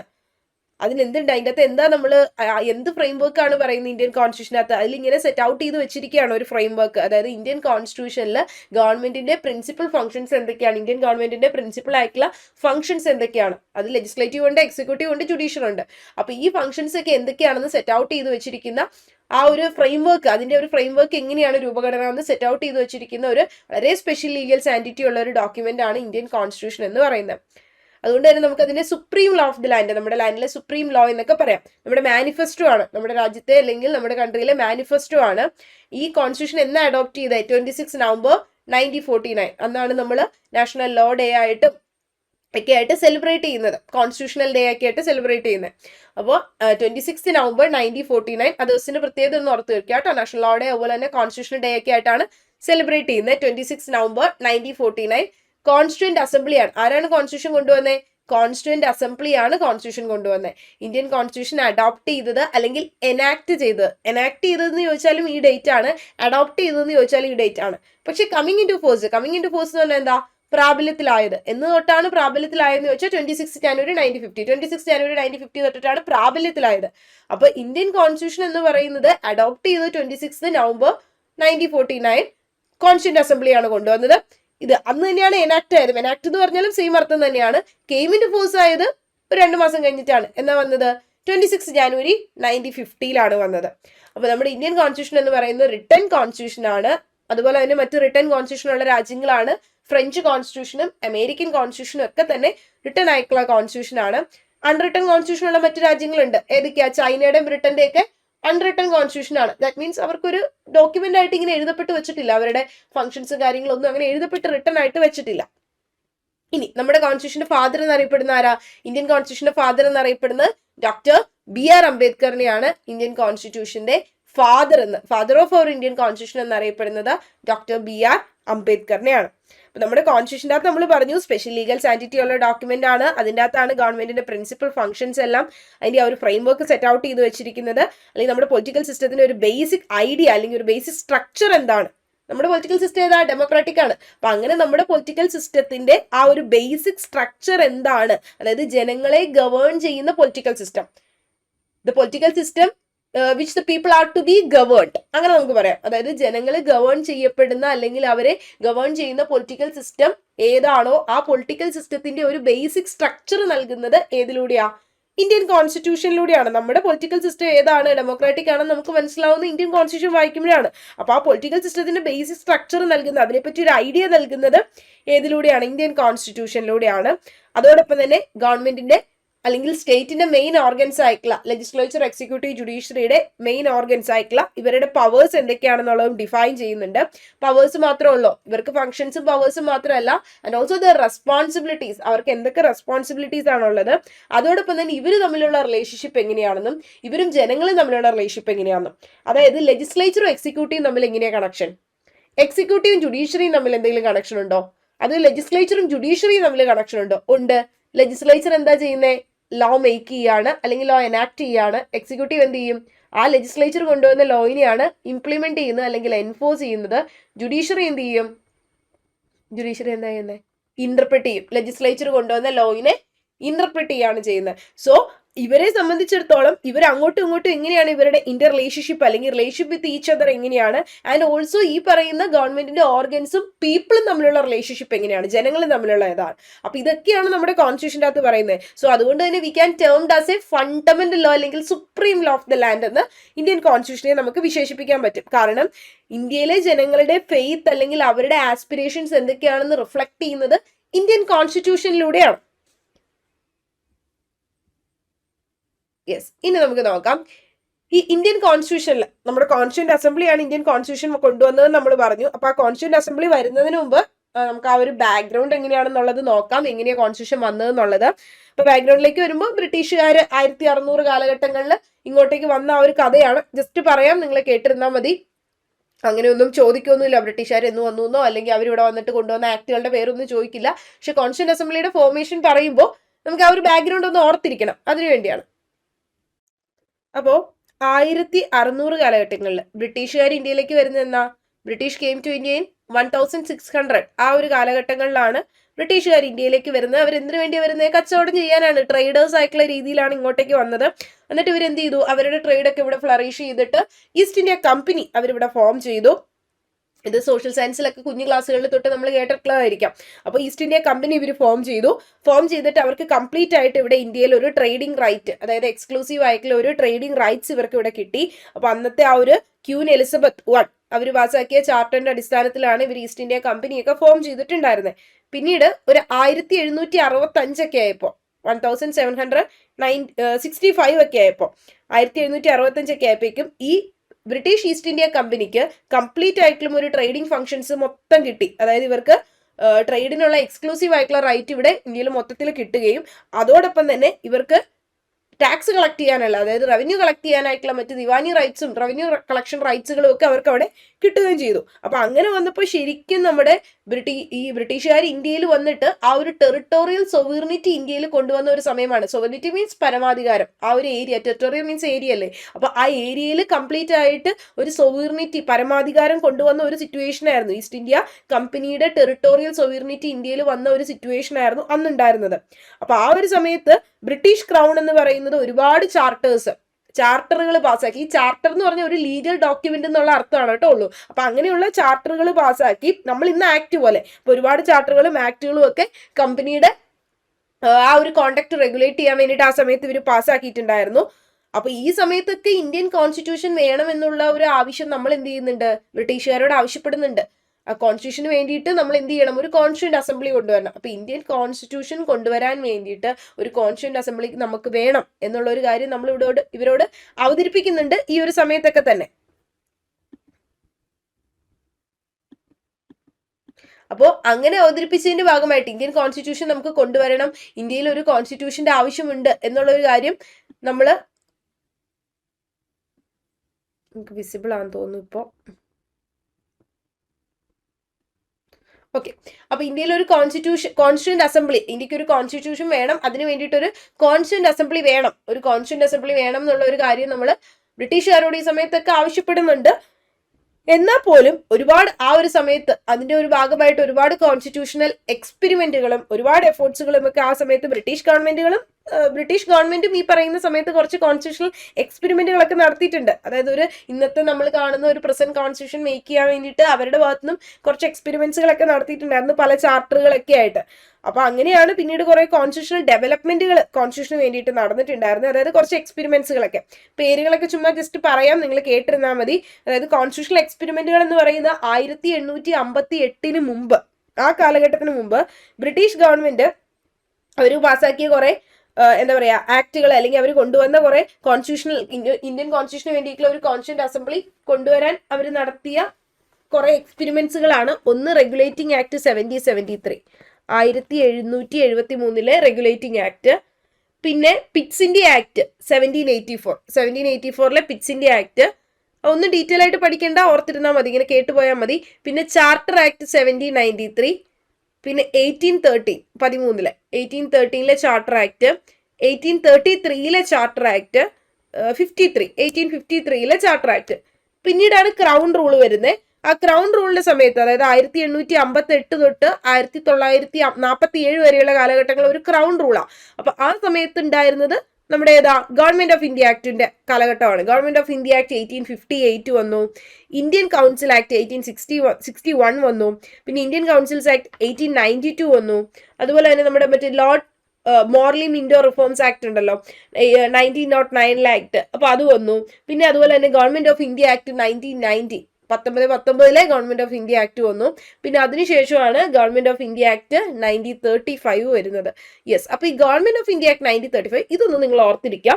അതായത് ഈ ഒരു act government of India act 1935 വന്നത് എങ്ങനെയാണെന്ന് വെച്ചാൽ 3 റൗണ്ട് ടേബിൾ കോൺഫറൻസ്, ഈ വട്ടമേശ സമ്മേളനം ഉണ്ടല്ലോ, ആ 3 റൗണ്ട് ടേബിൾ കോൺഫറൻസ് 1932 നടത്തിയായിരുന്നു. ആ 3 റൗണ്ട് ടേബിൾ കോൺഫറൻസ് 1932 നടത്തിയപ്പോൾ അതില് ബ്രിട്ടീഷ് ഗവൺമെന്റ് കുറെ ഡെലിബറേഷൻസ് ഒക്കെ വെച്ചിട്ടുണ്ട്, അല്ലെങ്കിൽ ഒരു വൈറ്റ് പേപ്പറിൽ അവർ കുറെ സജഷൻസ് ഡെലിബറേഷൻസ് പറഞ്ഞിട്ടുണ്ടായിരുന്നു. ഇങ്ങനെ, അതായത് ഇന്ത്യയിൽ ഒരു കോൺസ്റ്റിറ്റ്യൂഷൻ കൊണ്ടുവരുമ്പോൾ ഇങ്ങനെയുള്ള കുറെ കാര്യങ്ങൾ കൊണ്ടുവരാം എന്നുള്ള രീതിയിൽ ഇവർ കുറെ സജഷൻസ് അല്ലെങ്കിൽ ഇവർ കുറെ ഡെലിബറേഷൻസ് എഴുതി ചേർത്തിട്ടുണ്ടായിരുന്നു. ആ വൈറ്റ് പേപ്പറിൽ ബ്രിട്ടീഷ് ഗവൺമെന്റ് പ്രിപ്പയർ ചെയ്തെടുത്ത 1932 പ്രിപ്പയർ ചെയ്ത ഒരു ഡെലിബറേഷൻസിന്റെ ഭാഗമായിട്ടാണ് ഗവൺമെന്റ് ഓഫ് ഇന്ത്യ ആക്ട് 1935 വന്നത്. ആ 1935 ഗവൺമെന്റ് ഓഫ് ഇന്ത്യ ആക്ടിൽ, അല്ലെങ്കിൽ അവർ പറഞ്ഞിരുന്ന 1935 ആക്ടിൽ പറഞ്ഞിട്ടുണ്ടായിരുന്ന ഫീച്ചേഴ്സ് എന്തൊക്കെയാണെന്ന് വെച്ചാൽ അവർ പറഞ്ഞത് ഒരു ഓൾ ഇന്ത്യ ഫെഡറേഷൻ വേണം. അതായത് ഓൾ ഇന്ത്യ ഫെഡറേഷൻ വേണമെന്ന് പറയുന്നത് പ്രൊവിൻസസും പ്രിൻസ്ലി സ്റ്റേറ്റ്സുമായിട്ട് രണ്ടായിട്ട് തിരിക്കണം എന്നാണ് പറഞ്ഞത്. അതായത് ഓൾ ഇന്ത്യ ഫെഡറേഷൻ വേണം. ആ ഓൾ ഇന്ത്യ ഫെഡറേഷൻ എന്ന് പറയുമ്പോഴും അതിൻ്റെ അകത്ത് എന്ത് വേണം? പ്രൊവിൻസസും പ്രിൻസ്ലി സ്റ്റേറ്റ്സും വേണം. നമുക്കിപ്പോഴും അതുപോലെ തന്നെയുണ്ട്. ഇപ്പൊ നമുക്ക് വരുമ്പോൾ യൂണിയൻ ലിസ്റ്റ്, സ്റ്റേറ്റ് ലിസ്റ്റ് എന്നൊക്കെ പറഞ്ഞ് നമ്മൾ തിരിച്ചിട്ടുണ്ട് ലോ മേക്കിംഗ് പവേഴ്സിന്. അതായത് സെന്ററിന്റെ പവറും യൂണിയന്റെ പവറും കൊടുക്കണം എന്ന് ഇവർ പറഞ്ഞേക്കുന്നത്. അതുപോലെ തന്നെയുള്ള ഒരു രീതിയാണ് നമ്മൾ നമ്മുടെ ഇന്ത്യൻ കോൺസ്റ്റിറ്റ്യൂഷനിലും കൊണ്ടുവന്നേക്കുള്ളത്. എങ്ങനെയാ? നമ്മുടെ കോൺസ്റ്റിറ്റ്യൂഷൻ്റെ അകത്താണെങ്കിലും പവേഴ്സ് ഡിവൈഡ് ചെയ്ത് കൊടുത്തിട്ടുണ്ട്. സെന്ററിന്റെ പവേഴ്സ്, യൂണിയന്റെ പവേഴ്സ് നമ്മൾ കൊടുത്തിട്ടുണ്ട്. അപ്പൊ അന്ന് അവരവിടെ പറഞ്ഞിരുന്ന ഈ ഗവൺമെന്റ് ഓഫ് ഇന്ത്യ ആക്ട് 1935 പറഞ്ഞിരുന്നത് 3 ലിസ്റ്റുകളായിട്ടായിരുന്നു. അത് federal list, provincial list, concurrent list. So അതിനോട് വളരെ സിമിലർ ആയിട്ടുള്ള രീതിയിൽ തന്നെയാണ് നമ്മുടെ ഇന്ത്യൻ കോൺസ്റ്റിറ്റ്യൂഷനിലും എങ്ങനെ വന്നിരിക്കുന്നത്? Union list, state list, concurrent list എന്ന് പറയുന്നത്. സോ അപ്പൊ അതുകൊണ്ട് തന്നെ ഫെഡറൽ, പ്രൊവിൻഷ്യൽ, കൺകറന്റ് ലിസ്റ്റ് എന്ന് പറയുമ്പോൾ അതിന് ഏറെക്കുറെ സിമിലർ ആയിട്ടുള്ള രീതിയിലാണ് വന്നിട്ടുള്ളത്. അതോടൊപ്പം പിന്നെ എന്ത് ചെയ്തു? ഡയറാർക്കി എന്ന് പറയുന്നത് അബോളിഷ് ചെയ്തു. അതായത് ഗവൺമെന്റ് ഓഫ് ഇന്ത്യ ആക്ട് 1935 മറ്റൊരു പ്രത്യേകതയാണ് ഡയറാർക്കി. അതായത് പ്രൊവിൻസസിന്റെ ഡയറാർക്കി അബോളിഷ് ചെയ്യുകയും പ്രൊവിൻഷ്യൽ ഓട്ടോണോമി അവിടെ ഇൻട്രൊഡ്യൂസ് ചെയ്യുകയും ചെയ്തു. അതുപോലെ നമ്മുടെ ഈ പബ്ലിക് സർവീസ്, ഫെഡറൽ ആയിട്ടുള്ള പബ്ലിക് സർവീസ് കമ്മീഷൻ മാത്രം പോരാ, അതായത് യൂണിയന്റെ മാത്രം പോരാ, പ്രൊവിൻഷ്യൽ പബ്ലിക് സർവീസ് കമ്മീഷൻ വേണമെന്ന് പറഞ്ഞു. ഇതുപോലെ തന്നെയല്ലേ നമുക്ക് UPSC ഉണ്ട്, അതുപോലെ തന്നെ സ്റ്റേറ്റ് പബ്ലിക് സർവീസ് കമ്മീഷൻ ഉണ്ട്. സ്റ്റേറ്റിനും അതിനുള്ള അധികാരം കൊടുത്തിട്ടുണ്ട്. പിന്നെ അതുപോലെ തന്നെ ഒരു ഹയസ്റ്റ് കോർട്ട് ഓഫ് അപ്പീൽ വേണം. അതിനെയാണ് ഇവർ ഫെഡറൽ കോർട്ട് എന്ന് പറയുന്നത്. അത് അവർ എക്സ്റ്റാബ്ലിഷ് ചെയ്തിട്ടുണ്ടായിരുന്നു 1937. ഇതൊക്കെ ഗവൺമെന്റ് ഓഫ് ഇന്ത്യ ആക്ടിന്റെ അണ്ടറിൽ വന്ന. അപ്പൊ ഇതും നമുക്ക് ഇവിടെയും കൊണ്ടുപോയിട്ടുണ്ട്. നമ്മുടെ കോൺസ്റ്റിറ്റ്യൂഷൻ അണ്ടറിൽ നമുക്ക് സുപ്രീം കോർട്ട് ഉണ്ട്, ഹയസ്റ്റ് കോർട്ട് ഓഫ് അപ്പീൽ. പിന്നെ റിസർവ് ബാങ്കിന്റെ എക്സ്റ്റാബ്ലിഷ്മെന്റ് പറയുന്നുണ്ട്. അപ്പൊ ഇങ്ങനെ കുറെ കാര്യങ്ങൾ ഇവർ ഈ ഒരു ഗവൺമെന്റ് ഓഫ് ഇന്ത്യ ആക്ട് 1935 പറഞ്ഞിട്ടുണ്ടായിരുന്നു. ഈ 3 റൗണ്ട് ടേബിൾ കോൺഫറൻസ് 1932 കൊണ്ടുവന്നതിന്റെ ഭാഗമായിട്ട് അതിൽ അവർ പ്രിപ്പയർ ചെയ്തിട്ടുള്ള ആ ഒരു ഡെലിബറേഷൻസിന്റെ ഭാഗമായിട്ട് വന്നതാണ്.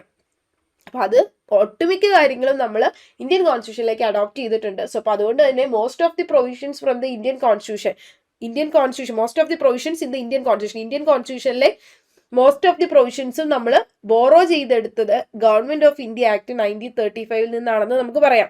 അതായത് ഇന്ത്യൻ കോൺസ്റ്റിറ്റ്യൂഷനിലെ മിക്ക പ്രൊവിഷൻസും നമ്മൾ കടമെടുത്തിട്ടുള്ള അല്ലെങ്കിൽ ബോറോ ചെയ്ത് കൊണ്ടുവന്നിട്ടുള്ളത് എവിടുന്നാണ്? Government of India act 1935 inspire ചെയ്തിട്ടുള്ള രീതിയിലാണ്. അങ്ങനെ ഗവൺമെന്റ് ഓഫ് ഇന്ത്യ ആക്ട് 1935 കഴിഞ്ഞു. പിന്നീടാണ് ഇന്ത്യൻ ഇൻഡിപെൻഡൻസ് ആക്ട് വരുന്നത് 1947. അപ്പൊ ഇന്ത്യൻ ഇൻഡിപെൻഡൻസ് ആക്ട് 1947 വന്നപ്പോൾ നമ്മുടെ മൗണ്ട് ബാറ്റൻ പ്ലാൻ 1947 ജൂൺ 3 വന്നിട്ടുണ്ടായിരുന്ന മൗണ്ട് ബാറ്റൻ പ്ലാൻ എന്നൊക്കെ അറിയപ്പെടുന്നതാണ്. അപ്പൊ ഇങ്ങനെ ഇതിന്റെ ഭാഗമായിട്ട് എന്ത് ചെയ്തു? ഇന്ത്യ പാകിസ്ഥാനെ രണ്ടായിട്ട് വിഭജിച്ചു. ഇതിനുശേഷം അതായത് അവർ രണ്ട് ഡൊമിനിയൻ സ്റ്റേറ്റ്സ് ആയിട്ട് മാറി. ഇന്ത്യ വേറെയും പാകിസ്ഥാൻ വേറെയും, രണ്ടും സെപ്പറേറ്റ് ആയിട്ടുള്ള ഒരു എക്സിസ്റ്റൻസ് വന്നു. നമ്മുടെ ഇൻഡിപെൻഡൻസും കാര്യങ്ങളൊക്കെ August 15, 1947 ഒക്കെ. അപ്പൊ അങ്ങനെ വന്നപ്പോൾ പിന്നെ രണ്ട് സെപ്പറേറ്റ് ആയി, രണ്ടിനും സെപ്പറേറ്റ് ആയിട്ടുള്ള കോൺസ്റ്റിറ്റ്യൂഷൻ. അങ്ങനെ ബ്രിട്ടീഷ് റൂൾ ഇവിടെ എൻഡ് ചെയ്യുകയാണ് ചെയ്യുന്നത്, അതായത് സീസ് ചെയ്യുകയാണ് ചെയ്തത്. അപ്പോൾ ഈ സമയത്ത് തന്നെ നമ്മുടെ കോൺസ്റ്റിറ്റ്യൂന്റ് അസംബ്ലിയുമായി ബന്ധപ്പെട്ട് വരുന്ന കാര്യങ്ങളൊക്കെയാണ് നമ്മൾ നോക്കുന്നത്. ഓക്കെ, ഒരു പേജ് മാറിപ്പോയിട്ടുണ്ടായിരുന്നു. അപ്പോൾ നമ്മുടെ ഇന്ത്യൻ കോൺസ്റ്റിറ്റ്യൂഷനിൽ 395, അപ്പൊ ഇങ്ങനെ വന്നിട്ടുണ്ടായിരുന്ന പിന്നീട് നമ്മൾ കോൺസ്റ്റിറ്റ്യൂഷൻ എങ്ങനെ വന്നു, അതായത് ബ്രിട്ടീഷ് റൂൾ എങ്ങനെ എൻഡ് ചെയ്തു എന്നാണ് നമ്മൾ പറഞ്ഞത് ഇവിടെ. അപ്പൊ എങ്ങനെ ഈ കോൺസ്റ്റിറ്റ്യൂന്റ് അസംബ്ലി വന്നു, കോൺസ്റ്റിറ്റ്യൂഷൻ കൊണ്ടുവന്ന കോൺസ്റ്റിറ്റ്യൂന്റ് അസംബ്ലി വന്നു എന്നുള്ളതാണ് നമ്മൾ ഇനി നോക്കുന്നത്. അപ്പൊ 395 ആർട്ടിക്കിൾസ് കോൺസ്റ്റിറ്റ്യൂഷൻ കമൻസ് ചെയ്ത സമയത്ത്, at the time of commencement കോൺസ്റ്റിറ്റ്യൂഷൻ്റെ അകത്ത് 395 ആർട്ടിക്കിൾസും 22 പാർട്ടും 8 ഷെഡ്യൂളും ആണ് ഉണ്ടായിരുന്നത്. കോൺസ്റ്റിറ്റ്യൂഷൻ കമൻസ് ചെയ്തപ്പോൾ കോൺസ്റ്റിറ്റ്യൂഷൻ്റെ അകത്ത് തുടങ്ങിയ സമയത്ത് കോൺസ്റ്റിറ്റ്യൂഷൻ്റെ അകത്ത് 395 ആർട്ടിക്കിൾ, 22 പാർട്ട്, 8 ഷെഡ്യൂള്. ഇപ്പൊ കറന്റ്ലി നമുക്ക് എന്തുണ്ട്? പ്രിയാമ്പിൾ ഉണ്ട്, 448 ആർട്ടിക്കിൾസ് ഉണ്ട്. എന്താ 448 ആർട്ടിക്കിൾസ്? 448 ആർട്ടിക്കിൾസ് നമുക്ക് കാണാൻ പറ്റില്ല. പക്ഷെ നിങ്ങളിപ്പോൾ ബാക്കിൽ മറിച്ച് നോക്കുമ്പോഴും കോൺസ്റ്റിറ്റ്യൂഷൻ വേറെ ആക്ട് എടുത്ത് നോക്കുമ്പോഴും 395 ആർട്ടിക്കിൾസ് തന്നെയേ കാണാൻ പറ്റുള്ളൂ. ഇപ്പോൾ വേറെ ആക്ടില് ഇപ്പോൾ ഞാനിപ്പോൾ എൻ്റെ ഇരിക്കുന്ന വേറെ ആക്ടിലൊക്കെ എടുത്ത് നോക്കിയാൽ നമുക്ക് 395 തന്നെയാണ് കാണുന്നത്. 395 ആർട്ടിക്കിൾസ് തന്നെയാണ് ഏറ്റവും ലാസ്റ്റത്തെ ആർട്ടിക്കിളായിട്ട് കാണുന്നത്. അത് എന്തുകൊണ്ടാണെന്ന് ചോദിച്ചാൽ അപ്പോൾ പിന്നെ ഈ 448 അമെൻമെന്റ് നടത്തിയ ആർട്ടിക്കിളൊക്കെ എവിടെ പോയി? അത് ഓരോന്നിനെയും ഇൻസേർട്ട് ചെയ്തിട്ട് ഇങ്ങനെ A, B എന്നൊക്കെ പറഞ്ഞുകൊണ്ട് ചേർത്തേക്കാണ് ചെയ്തേക്കണേ. പാർട്ട് A, പാർട്ട് B എന്നൊക്കെ പറഞ്ഞുകൊണ്ട് അതിൻ്റെ ഉള്ളിൽ തന്നെ ആഡ് ചെയ്തിരിക്കുകയാണ്. അപ്പോൾ അതുകൊണ്ടാണ് നമുക്ക് 448 ആർട്ടിക്കിൾസ് കാണാൻ പറ്റാത്തത്. അപ്പോൾ 395 ആർട്ടിക്കിൾസ്, 22 പാർട്സ്, 8 ഷെഡ്യൂൾസ് ആയിരുന്നു കമൻസ് ചെയ്ത സമയത്ത്. ഇപ്പോൾ കറന്റ്ലി നമുക്ക് പ്രിയാമ്പിളും 448 ആർട്ടിക്കിൾസും 25 പാർട്സും 12 ഷെഡ്യൂൾസും ആണ് ഇന്ത്യൻ കോൺസ്റ്റിറ്റ്യൂഷൻ്റെ അകത്ത് ഉള്ളത്. 12 ഷെഡ്യൂൾസ്. അപ്പൊ ഈ 22 പാർട്ട് എന്നുള്ള 25 ആയതും ഈ 8 ഷെഡ്യൂൾ എന്നുള്ള 12 ഷെഡ്യൂൾ ആയതും അതുപോലെ ഈ ആർട്ടിക്കിൾസിന്റെ നമ്പർ കൂടിയതൊക്കെ എങ്ങനെ വഴിയാ? അമെൻമെന്റുകൾ വഴിയായിട്ടാണ്. അപ്പൊ നിലവിൽ ഇപ്പൊ എത്ര അമെൻമെന്റ് നടന്നിട്ടുണ്ട്? 106 അമെൻമെന്റ് നടന്നിട്ടുണ്ട്. 106ാമത്തെ അമെൻമെന്റ് ലാസ്റ്റ് നടന്നത് 2023 2023 അമെൻമെന്റ് എന്ന് പറയുമ്പോൾ ലോക്സഭാ ഇലക്ഷനിൽ സ്ത്രീകൾക്ക് അവരുടെ റെപ്രസെന്റേഷൻ കൊടുക്കണം എന്ന് പറഞ്ഞിട്ടുള്ള റിസർവേഷൻ പ്രൊവൈഡ് ചെയ്യണം എന്ന് പറഞ്ഞിട്ടുണ്ടായിരുന്ന അമെൻമെന്റ് ആയിരുന്നു 2023 106th അമെൻമെന്റ് എന്ന് പറയുന്നത്, 106ാമത് അമെൻമെന്റ്. ഇങ്ങനെ 106 അമെൻമെന്റുകളാണ് നിലവിൽ നടന്നിട്ടുള്ളത്. അപ്പൊ ഈ അമെൻമെന്റ്സ് ത്രൂ ആണ് ഇങ്ങനെ കോൺസ്റ്റിറ്റ്യൂഷനിൽ ആർട്ടിക്കിൾസും പാർട്സും ഷെഡ്യൂൾസും ഒക്കെ ആഡ് ഓൺ ആയി വന്നത്. അപ്പൊ നമ്മുടെ ഇന്ത്യൻ കോൺസ്റ്റിറ്റ്യൂഷന്റെ പ്രത്യേകത എന്ന് പറയുമ്പോൾ constitution neither rigid nor flexible. ഭയങ്കര റിജിഡും അല്ല, ദാറ്റ് മീൻസ് ഭയങ്കര കടുപ്പവും അല്ല, അന്ന് ഭയങ്കര ഈസി ഗോയിങ് ഫ്ലെക്സിബിളും അല്ല. ഇതെങ്ങനെയാണ് നമ്മൾ ഈ കോൺസ്റ്റിറ്റ്യൂഷൻ ഈ ഒരു ഫീച്ചർ പറയുന്നത്? കോൺസ്റ്റിറ്റ്യൂഷൻ റിജിഡും അല്ല ഫ്ലെക്സിബിളും അല്ല എന്നുള്ളത് ഇതിന് രണ്ടിന്റെ ഒരു കോമ്പിനേഷൻ അല്ലെങ്കിൽ ഒരു ബ്ലെൻഡ് ആണെന്നൊക്കെ നമുക്ക് പറയാം. ഒരു റിജിഡിറ്റി ഉണ്ട്, ഫ്ലെക്സിബിലിറ്റി ഉണ്ട്. ഇത് നമ്മൾ പറയുന്നത് അതിന്റെ അമെൻമെന്റിനെ ബേസ് ചെയ്തിട്ടാണ്. അതായത് കോൺസ്റ്റിറ്റ്യൂഷൻ അത് അമെൻഡ് ചെയ്യാൻ പറ്റുന്നതിന്, അതിൽ ഭേദഗതി വരുത്താൻ പറ്റുന്നതിനെ ബേസ് ചെയ്തിട്ടാണ് നമ്മൾ പറയുന്നത്. അത് അത്ര റിജിഡും അല്ല, എന്നാൽ അത് അത്ര ഫ്ലെക്സിബിളും അല്ല എന്നുള്ള കാര്യം പറയുന്നത്. അതായത് അതിൽ റിജിഡിറ്റി ഉണ്ട്, at the same time flexibility ഉണ്ട്. കാരണം ചില പ്രൊവിഷൻസ് ഇന്ത്യൻ കോൺസ്റ്റിറ്റ്യൂഷനിലെ ചില ഭാഗങ്ങൾ, ചില പ്രൊവിഷൻസ് അമെൻഡ് ചെയ്യുമ്പോൾ നമുക്ക് അവിടെ സിമ്പിൾ മെജോറിറ്റി മതി. അതായത് അവിടെ ഭൂരിഭാഗം കൂടിയിരിക്കുന്ന ആളുകളുടെ മെജോറിറ്റി എടുത്തിട്ട് നമുക്ക് ചെയ്യാൻ പറ്റും പാർലമെന്റിൽ, അതാണ് സിമ്പിൾ മെജോറിറ്റി മതി. പക്ഷെ ചില പ്രൊവിഷൻസ് അമെൻഡ് ചെയ്യണമെങ്കിൽ അവിടെ ഉള്ളവരുടെ സിമ്പിൾ മെജോറിറ്റി എടുത്താൽ പോരാ, അവിടെ സ്പെഷ്യൽ മെജോറിറ്റി ആവശ്യമുണ്ട്. അപ്പൊ സ്പെഷ്യൽ മെജോറിറ്റി എന്ന് പറയുന്നത് അവിടെയുള്ള മെമ്പേഴ്സിന്റെ മെജോറിറ്റി വേണം, പ്ലസ് എന്ത് ചെയ്യണം, ഓരോ സ്റ്റേറ്റ് ലെജിസ്ലേച്ചറിലെ ഹാഫ് ഓഫ് ദി മെമ്പേഴ്സും അത് അംഗീകരിച്ചിട്ടുണ്ടാവണം. അപ്പൊ അതുകൊണ്ടാണ് ഈ പറയുന്നത് 2/3 of the majority, 2/3 of the majority ആണ് വേണ്ടത്. അതായത് ചിലത് സിമ്പിൾ മെജോറിറ്റി മതി, പക്ഷെ അതർ പ്രൊവിഷൻസ് അമെൻഡ് ചെയ്യണമെങ്കിൽ പാർലമെന്റിലെ മെമ്പേഴ്സിലെ 2/3 മെജോറിറ്റി, പാർലമെന്റിലെ മെമ്പേഴ്സിന്റെ 2/3 മെജോറിറ്റിയും അതോടൊപ്പം തന്നെ സ്റ്റേറ്റ് ലെജിസ്ലേച്ചറിലെ മെജോറിറ്റിയും, ഓരോ സ്റ്റേറ്റ് ലെജിസ്ലേച്ചർ ഉണ്ടല്ലോ ആ സ്റ്റേറ്റ് ലെജിസ്ലേച്ചറിലെ മെജോറിറ്റിയും വേണം. അതുകൊണ്ടാണ് നമ്മൾ എന്ത് ചെയ്യുന്നത്, കോൺസ്റ്റിറ്റ്യൂഷണൽ അമെൻമെന്റുകളെ ബേസ് ചെയ്തിട്ട് ചില പ്രൊവിഷൻസ് സിമ്പിൾ മെജോറിറ്റിയും ചിലത് സ്പെഷ്യൽ മെജോറിറ്റിയും വേണ്ടതുകൊണ്ട് തന്നെ നൈദർ റിജിഡ് നോർ ഫ്ലെക്സിബിൾ എന്ന് പറയുന്നത്. ഇന്ത്യൻ കോൺസ്റ്റിറ്റ്യൂഷൻ അത്ര റിജിഡും അല്ല എന്നാൽ ഫ്ലെക്സിബിളും അല്ല എന്ന് പറയുന്നത്. ഇനി കോൺസ്റ്റിറ്റ്യൂന്റ് അസംബ്ലി എന്ന് പറയുന്ന ഈ ഒരു ഐഡിയ ആദ്യമായിട്ട് കൊണ്ടുവന്നിട്ടുണ്ടായിരുന്നത് MN റോയ് എന്ന് പറയുന്നത്. അപ്പൊ ഇനി നമ്മൾ കോൺസ്റ്റിറ്റ്യൂന്റ് അസംബ്ലി വന്ന കഥയിലേക്ക് വരികയാണ്. കോൺസ്റ്റിറ്റ്യൂന്റ് അസംബ്ലി എന്ന് പറയുന്ന ഒരു ഐഡിയ ആദ്യമായിട്ട് കൊണ്ടുവന്ന ഒരു വ്യക്തിയാണ് MN റോയ് എന്ന് പറയുന്നത്. കമ്മ്യൂണിസ്റ്റ് പാർട്ടിയുടെ ലീഡറൊക്കെ ആയിട്ടുണ്ടായിരുന്ന MN റോയ് എന്ന് പറയുന്നത് അറിയാമായിരിക്കാം അത്. അപ്പൊ MN റോയ് 1934 1934 കേട്ടോ, 1934 MN റോയി ആണ് കോൺസ്റ്റിറ്റ്യൂന്റ് അസംബ്ലി എന്ന് പറയുന്ന ഒരു idea, very first time constituent assembly എന്ന് പറയുന്ന ഒരു ഐഡിയ അവതരിപ്പിച്ചത്. അപ്പോൾ ഇത് അദ്ദേഹം അവതരിപ്പിച്ചത് ഇന്ത്യൻ പാട്രിയോട്ട് എന്ന് പറയുന്ന ഒരു ന്യൂസ് പേപ്പറിലാണ്. ഇന്ത്യൻ പാട്രിയോട്ട് എന്ന് പറയുന്ന ഒരു ന്യൂസ് പേപ്പറിലാണ് MN റോയ് 1934. ആ സമയത്തൊക്കെ ബ്രിട്ടീഷുകാരാണല്ലോ ഇവിടെ ഭരിക്കുന്നത്. അപ്പോൾ 1934 ബ്രിട്ടീഷുകാരെടുത്ത് ഈ ഒരു ഐഡിയ ആദ്യമായിട്ട് അവതരിപ്പിക്കുന്ന MN റോയ് ആണ് ഈ ഒരു ന്യൂസ് പേപ്പറിനകത്ത്, ഇന്ത്യൻ പാട്രിയോട്ട്. പിന്നീട് 1935 ഇന്ത്യൻ നാഷണൽ കോൺഗ്രസ് എന്ന് പറയുന്ന, അതായത് INC എന്ന് പറയുന്ന അന്താരാഷ്ട്ര സംഘടന, അതായത് നമ്മുടെ ഇന്ത്യൻ നാഷണൽ കോൺഗ്രസ് എന്ന് പറയുന്ന സംഘടന എന്ത് ചെയ്തു, ഓർഗനൈസേഷൻ, അവര് ഒഫീഷ്യലി ഡിമാൻഡ് ചെയ്തു. അപ്പോൾ പിന്നീടാണ് ഇന്ത്യൻ നാഷണൽ കോൺഗ്രസ് എന്ന് പറയുന്ന ഓർഗനൈസേഷൻ അവര് ഈ ഒരു ഒഫീഷ്യലി ആവശ്യപ്പെട്ടത് ഒരു കോൺസ്റ്റിറ്റ്യൂന്റ് അസംബ്ലി വേണമെന്ന്. അതും ആരോട് ആവശ്യപ്പെട്ടത്? ബ്രിട്ടീഷുകാരോട് തന്നെ. അപ്പൊ ബ്രിട്ടീഷുകാർ ഈ ആവശ്യം അംഗീകരിച്ചു. ഇവർ ഈ ആവശ്യം അംഗീകരിച്ചത് 1940 അതായത് ഒരു എത്ര വർഷത്തിന് ശേഷം, 5 വർഷത്തിന് ശേഷം ബ്രിട്ടീഷ് ഗവൺമെന്റ് ഈ കാര്യം അംഗീകരിക്കുകയാണ്. ഇത് ഇവർ അംഗീകരിച്ചിട്ടുണ്ടായിരുന്നു, അതായത് ഈ ഒരു കോൺസ്റ്റിറ്റ്യൂന്റ് അസംബ്ലി ഇന്ത്യക്ക് കൊണ്ടുവരാം, എന്തിനു വേണ്ടി, കോൺസ്റ്റിറ്റ്യൂഷൻ നിർമ്മിക്കാൻ വേണ്ടി. അപ്പൊ ഈ ഒരു കോൺസ്റ്റിറ്റ്യൂന്റ് അസംബ്ലി കൊണ്ടുവരാന്നുള്ള കാര്യം ഇവർ അക്സെപ്റ്റ് ചെയ്തത് 1940 ഓഗസ്റ്റ് ഓഫ് എന്ന് പറയുന്ന ആ ഒരു ഡീലിൽ വെച്ചിട്ടാണ്. അപ്പൊ ഈ ഡിമാൻഡ് ഇവർ അംഗീകരിക്കുന്ന 1940 ഓഗസ്റ്റ് ഓഫർ എന്ന് പറയുന്ന ഒരു ഡീല്, ഒരു കരാറാണ്. ആ ഓഗസ്റ്റ് ഓഫർ എന്ന് പറയുന്ന ഒരു ഡീലിൽ വെച്ചിട്ടാണ്, ഓഗസ്റ്റിലാണ് നടന്നത്, അതുകൊണ്ട് നമ്മൾ ഓഗസ്റ്റ് ഓഫർ എന്ന് അറിയപ്പെടുന്നു. ഓഗസ്റ്റ് ഓഫർ എന്ന് പറയുന്ന ഒരു ഡീലിന്റെ അകത്ത് 1940 ഓഗസ്റ്റ് ഓഫർ എന്ന് പറയുന്ന ഒരു ഡീൽ വഴിയായിട്ടാണ് ഇവർ ഈ ഡിമാൻഡ് അംഗീകരിക്കുന്നത്. അപ്പൊ അതിന്റെ ഭാഗമായിട്ട് ഇവർ കുറെ എക്സ്പെരിമെന്റ്സ് കാര്യങ്ങളൊക്കെ കൊണ്ടുവന്നു. അങ്ങനെ 1942 ഇവർ ക്രിപ്സ് മിഷൻ കൊണ്ടുവന്നു. കോൺസ്റ്റിറ്റ്യൂന്റ് അസംബ്ലി കൊണ്ടുവരാൻ വേണ്ടിയിട്ട് ബ്രിട്ടീഷുകാരുടെ ഭാഗത്തുനിന്നുണ്ടായിരുന്ന ഒരു എക്സ്പെരിമെന്റ് അല്ലെങ്കിൽ ഒരു സ്റ്റെപ്പായിരുന്നു ഈ ക്രിപ്സ് മിഷൻ എന്ന് പറയുന്നത് 1942. പക്ഷേ ക്രിപ്സ് മിഷൻ വഴിയായിട്ട് ഇവർക്ക് വേറെ പല കാര്യങ്ങളൊക്കെ നടന്നെങ്കിൽ പോലും ക്രിപ്സ് മിഷനിലേക്ക് കോൺസ്റ്റിറ്റ്യൂന്റ് അസംബ്ലിയിലേക്ക് ഒന്നും കോൺട്രിബ്യൂട്ട് ചെയ്യാൻ പറ്റിയില്ല. അതായത് കോൺസ്റ്റിറ്റ്യൂന്റ് അസംബ്ലി ഇന്ത്യക്ക് കൊണ്ടുവരാൻ വേണ്ടിയിട്ട് ക്രിപ്സ് മിഷന് സാധിച്ചില്ല എന്ന് തന്നെ പറയാം. അതായത് ആ കാര്യത്തിൽ ക്രിപ്സ് മിഷൻ ഒരു ഫെയിലിയർ ആയി പോയി എന്ന് നമുക്ക് പറയാൻ സാധിക്കും. കാരണം 1942 കൊണ്ടുവന്ന ക്രിപ്സ് മിഷനിൽ ഇവർ ഉദ്ദേശിച്ചിരുന്നത് ഒരു കോൺസ്റ്റിറ്റ്യൂന്റ് അസംബ്ലി ഇന്ത്യക്ക് കൊണ്ടുവരണമെന്നും അതുവഴി കോൺസ്റ്റിറ്റ്യൂഷൻ രൂപപ്പെടുത്തണം എന്നൊക്കെയാണ്. പക്ഷെ അതൊന്നും അവർക്ക് സാധിച്ചിട്ടുണ്ടായിരുന്നില്ല. സോ ക്രിപ്സ് മിഷൻ നടന്നില്ല. ആ സ്റ്റെപ്പ് അവർക്ക് ഒരു ഫെയിലിയർ ആയി പോയായിരുന്നു കോൺസ്റ്റിറ്റ്യൂന്റ് അസംബ്ലിയുടെ കാര്യത്തിൽ. പിന്നീട് ഫൈനലി അവര് അടുത്ത് കൊണ്ടുവന്ന അവരുടെ ഭാഗത്ത് നിന്ന് കൊണ്ടുവന്ന ഒരു സ്റ്റെപ്പായിരുന്നു അല്ലെങ്കിൽ ഒരു പ്ലാൻ ആയിരുന്നു ക്യാബിനറ്റ് മിഷൻ പ്ലാൻ എന്ന് പറയുന്നത്. 1946 ക്യാബിനറ്റ് മിഷൻ പ്ലാൻ. ഇപ്പൊ 1946 ക്യാബിനറ്റ് മിഷൻ പ്ലാനിന്റെ അകത്ത് ഇന്ത്യൻ കോൺസ്റ്റിറ്റ്യൂഷൻ എന്ന് പറയുന്നത് ഫ്രെയിം ചെയ്യപ്പെട്ട കോൺസ്റ്റിറ്റ്യൂന്റ് അസംബ്ലി അങ്ങനെയാണ് രൂപപ്പെട്ടത്. അങ്ങനെ ഇന്ത്യൻ കോൺസ്റ്റിറ്റ്യൂഷൻ അഡോപ്റ്റ് ചെയ്ത അല്ലെങ്കിൽ ഇന്ത്യൻ കോൺസ്റ്റിറ്റ്യൂഷൻ ഫ്രെയിം ചെയ്തെടുത്ത കോൺസ്റ്റിറ്റ്യൂന്റ് അസംബ്ലി വന്നത് ക്യാബിനറ്റ് മിഷൻ പ്ലാൻ 1946 വഴിയാണ്. ഈ ക്യാബിനറ്റ് മിഷൻ പ്ലാനിൽ ആകെ 3 മെമ്പേഴ്സ് ഉണ്ടായിരുന്നുള്ളൂ. അതാണ് Pethick Lawrence, AV Alexander, Stafford Cripps. ഒന്നുകൂടി പറയാം, പെത്വിക് ലോറൻസ്, AV അലക്സാണ്ടർ ബ്രാക്കറ്റിൽ ഇട്ടിട്ടുണ്ട്, സ്റ്റാഫോർഡ് ക്രിപ്സ്. ഈ പെത്വിക് ലോറൻസിന് മാത്രമേ ഞാൻ റെഡിൽ ഇടാൻ കാരണം പെത്വിക് ലോറൻസ് ആയിരുന്നു അതിന്റെ ചെയർമാൻ. സോ 3 മെമ്പേഴ്സ് ഉണ്ടായിരുന്നു, Pethick Lawrence, AV Alexander, Stafford Cripps. ഇതിൽ ചെയർമാൻ ആരായിരുന്നു? പെത്വിക് ലോറൻസ് ആയിരുന്നു. ഈ ക്യാബിനറ്റ് മിഷൻ പ്ലാൻ 1946. അപ്പൊ ഈ മിഷൻ പ്ലാൻ എന്ന് പറയുന്ന അല്ലെങ്കിൽ ഈ 3 മെമ്പേഴ്സും കൂടി ഒരു കോൺസ്റ്റിറ്റ്യൂന്റ് അസംബ്ലി ഇന്ത്യക്ക് വേണോ എന്നതിനെ സംബന്ധിച്ച് ഇവർ പഠനം നടത്തി ഈ ഒരു റിപ്പോർട്ടൊക്കെ ഇവര് കൊടുത്തു ബ്രിട്ടീഷ് ഗവൺമെന്റ്. അതിന്റെ ഭാഗമായിട്ടാണ് എന്ത് ചെയ്തത്, ഒരു കോൺസ്റ്റിറ്റ്യൂന്റ് അസംബ്ലി വന്നത്. 1946 ക്യാബിനറ്റ് മിഷൻ പ്ലാൻ കേട്ടോ, അതിന്റെ അടിസ്ഥാനത്തിലാണ് കോൺസ്റ്റിറ്റ്യൂന്റ് അസംബ്ലി വന്നത്. അങ്ങനെ 6 ഡിസംബർ 1946 ഡിസംബർ 6 1946 എല്ലാം 6 ഓർത്തിരിക്കാൻ എളുപ്പമുണ്ട്. ഡിസംബർ 6 1946 ഇന്ത്യക്ക് ഒരു കോൺസ്റ്റിറ്റ്യൂന്റ് അസംബ്ലി എക്സ്റ്റാബ്ലിഷ് ചെയ്യപ്പെടുകയാണ് ഉണ്ടായത്. ആ കോൺസ്റ്റിറ്റ്യൂന്റ് അസംബ്ലിയിൽ 389 മെമ്പേഴ്സ് ഉണ്ടായിരുന്നു. അങ്ങനെ വന്ന ഇന്ത്യൻ കോൺസ്റ്റിറ്റ്യൂന്റ് അസംബ്ലിയിൽ 389 മെമ്പേഴ്സ് 389 മെമ്പേഴ്സ് ഉണ്ടായിരുന്നു. ഈ 389 മെമ്പേഴ്സിൽ എഗെയിൻ നമ്മളവിടെ പറയാണ് പ്രൊവിൻസസിനെ റെപ്രസെന്റ് ചെയ്യുന്നവർ 292 മെമ്പേഴ്സും. മൊത്തം ഉണ്ടായിരുന്ന 300 കോൺസ്റ്റിറ്റ്യൂന്റ് അസംബ്ലിയിലെ മെമ്പേഴ്സ് ഓർത്തിരുന്നോളൂ കേട്ടോ. 389 മെമ്പേഴ്സ് ആയിരുന്നു ആദ്യം ഉണ്ടായിരുന്നത്. പിന്നെ അതിൽ പ്രൊവിൻസസിനെ റെപ്രസെന്റ് ചെയ്യുന്നത് 292 മെമ്പേഴ്സും സ്റ്റേറ്റുകളെ റെപ്രസെന്റ് ചെയ്യുന്നത് 93 മെമ്പേഴ്സും ചീഫ് കമ്മീഷണർ പ്രൊവിൻസസിനെ റെപ്രസെന്റ് ചെയ്യുന്നത് 4 പേരുമായിരുന്നു, 4 മെമ്പേഴ്സും ആയിരുന്നു ഉണ്ടായിരുന്നത്. ഇതില് ഈ പ്രൊവിൻസസും ചീഫ് കമ്മീഷണർ പ്രൊവിൻസസും എല്ലാം ബ്രിട്ടീഷ് ഇന്ത്യൻ പ്രൊവിൻസസ് ആണ്. അതായത് ബ്രിട്ടീഷ് ഇന്ത്യൻ പ്രൊവിൻസസിൽ വരുന്നതാണ് പ്രൊവിൻസസും. അതിൽ തന്നെ മെയിൻ ആയിട്ടുള്ള ചീഫ് കമ്മീഷണർ പ്രൊവിൻസസ് കിട്ടുന്നേ ഉള്ളൂ. അപ്പോൾ അങ്ങനെ തിരിച്ചിട്ടുണ്ടെന്നുള്ള കേട്ടോ. പക്ഷെ എന്നാലും ബ്രിട്ടീഷ് ഇന്ത്യൻ പ്രൊവിൻസസിൽ അപ്പൊ മൊത്തം എത്രയായി? 292 4 കൂടി കൂട്ടിക്കേ 296 പ്രൊവിൻസ് ആണ്. ഇനി സ്റ്റേറ്റ്സ് എന്ന് ഉദ്ദേശിക്കുന്ന ഇന്ത്യൻ പ്രിൻസിപ്പൽ സ്റ്റേറ്റ്സ്, ഇന്ത്യൻ നാട്ടുരാജ്യങ്ങളെയാണ് അവിടെ സ്റ്റേറ്റ്സ് എന്ന് ഉദ്ദേശിക്കുന്നത്. ഇവര് പകുതി പേരെ എലക്ട് ചെയ്യും, പകുതി പേരെ നോമിനേറ്റ് ചെയ്യായിരുന്നു. എലക്ട് ചെയ്യപ്പെട്ടത് ബ്രിട്ടീഷ് ഇന്ത്യൻ പ്രൊവിൻസസ് എന്നുള്ള 296 മെമ്പേഴ്സിനെയാണ്.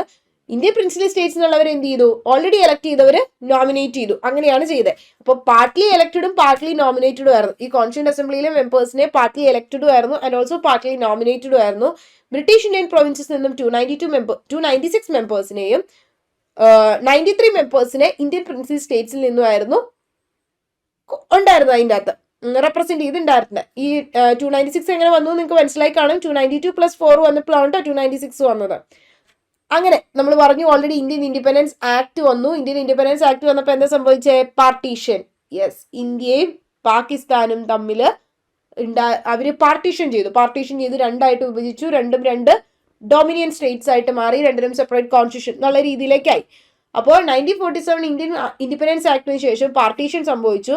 അപ്പോൾ ഈ കുറെ പേര് എങ്ങോട്ട് പോയി? പാകിസ്ഥാനിലേക്ക് പോയി. അപ്പോൾ കോൺസ്റ്റിറ്റ്യൂന്റ് അസംബ്ലിയിൽ ഉണ്ടായിരുന്ന ഈ 296 മെമ്പേഴ്സ് 389 മെമ്പേഴ്സ്, ഈ ടോട്ടൽ 389. അപ്പൊ ഈ 389 മെമ്പേഴ്സിൽ പകുതി പേര് എങ്ങോട്ടേക്ക് പോയി? കുറച്ച് പേര് പാകിസ്ഥാനിലേക്ക് പോയി. അപ്പൊ അങ്ങനെ വന്നപ്പോൾ നമ്മുടെ കോൺസ്റ്റിറ്റ്യൂന്റ് അസംബ്ലിയിലെ മെമ്പർഷിപ്പ് ഈ 389 എന്നുള്ളത് എത്രയായിട്ട് റെഡ്യൂസ് ചെയ്തു? 299 ആയിട്ട് റെഡ്യൂസ് ചെയ്തു. 389 എന്നുള്ളത് 299 ആയിട്ട് റെഡ്യൂസ് ചെയ്യപ്പെട്ടു, കുറഞ്ഞു. അപ്പോൾ ആ 299 എത്ര പേരാ ഉണ്ടായിരുന്നത് ബ്രിട്ടീഷ് ഇന്ത്യൻ പ്രൊവിൻസസിൽ നിന്ന്? 299 ബ്രിട്ടീഷ് ഇന്ത്യൻ പ്രൊവിൻസസിൽ ഉണ്ടായിരുന്നത് 229. ഇവിടെ കൊടുത്തിട്ടുണ്ട് 229, 70 ഇന്ത്യൻ പ്രിൻസി സ്റ്റേറ്റ്സ്. നമ്മൾ അങ്ങനെയല്ലേ അതിനെ വീതിച്ചിട്ടുള്ളത്. അപ്പോൾ 299 മെമ്പേഴ്സ് ആയിട്ട് റെഡ്യൂസ് ചെയ്തു ഈ 389 ഇന്ത്യ പാകിസ്ഥാൻ ആ വിഭജനം നടന്നപ്പോൾ. അതിനുശേഷം പിന്നീട് ആ 299 ഉണ്ടായിരുന്നവർ എങ്ങനെയാണെന്ന് നമ്മൾ പറയുകയാണ്. 299 ഉണ്ടായിരുന്നവരിൽ 229 ആയിരുന്നു ബ്രിട്ടീഷ് ഇന്ത്യൻ പ്രൊവിൻസസ്, 70 ആയിരുന്നു ഇന്ത്യൻ പ്രിൻസി സ്റ്റേറ്റ്സിൽ ഉണ്ടായിരുന്നവർ.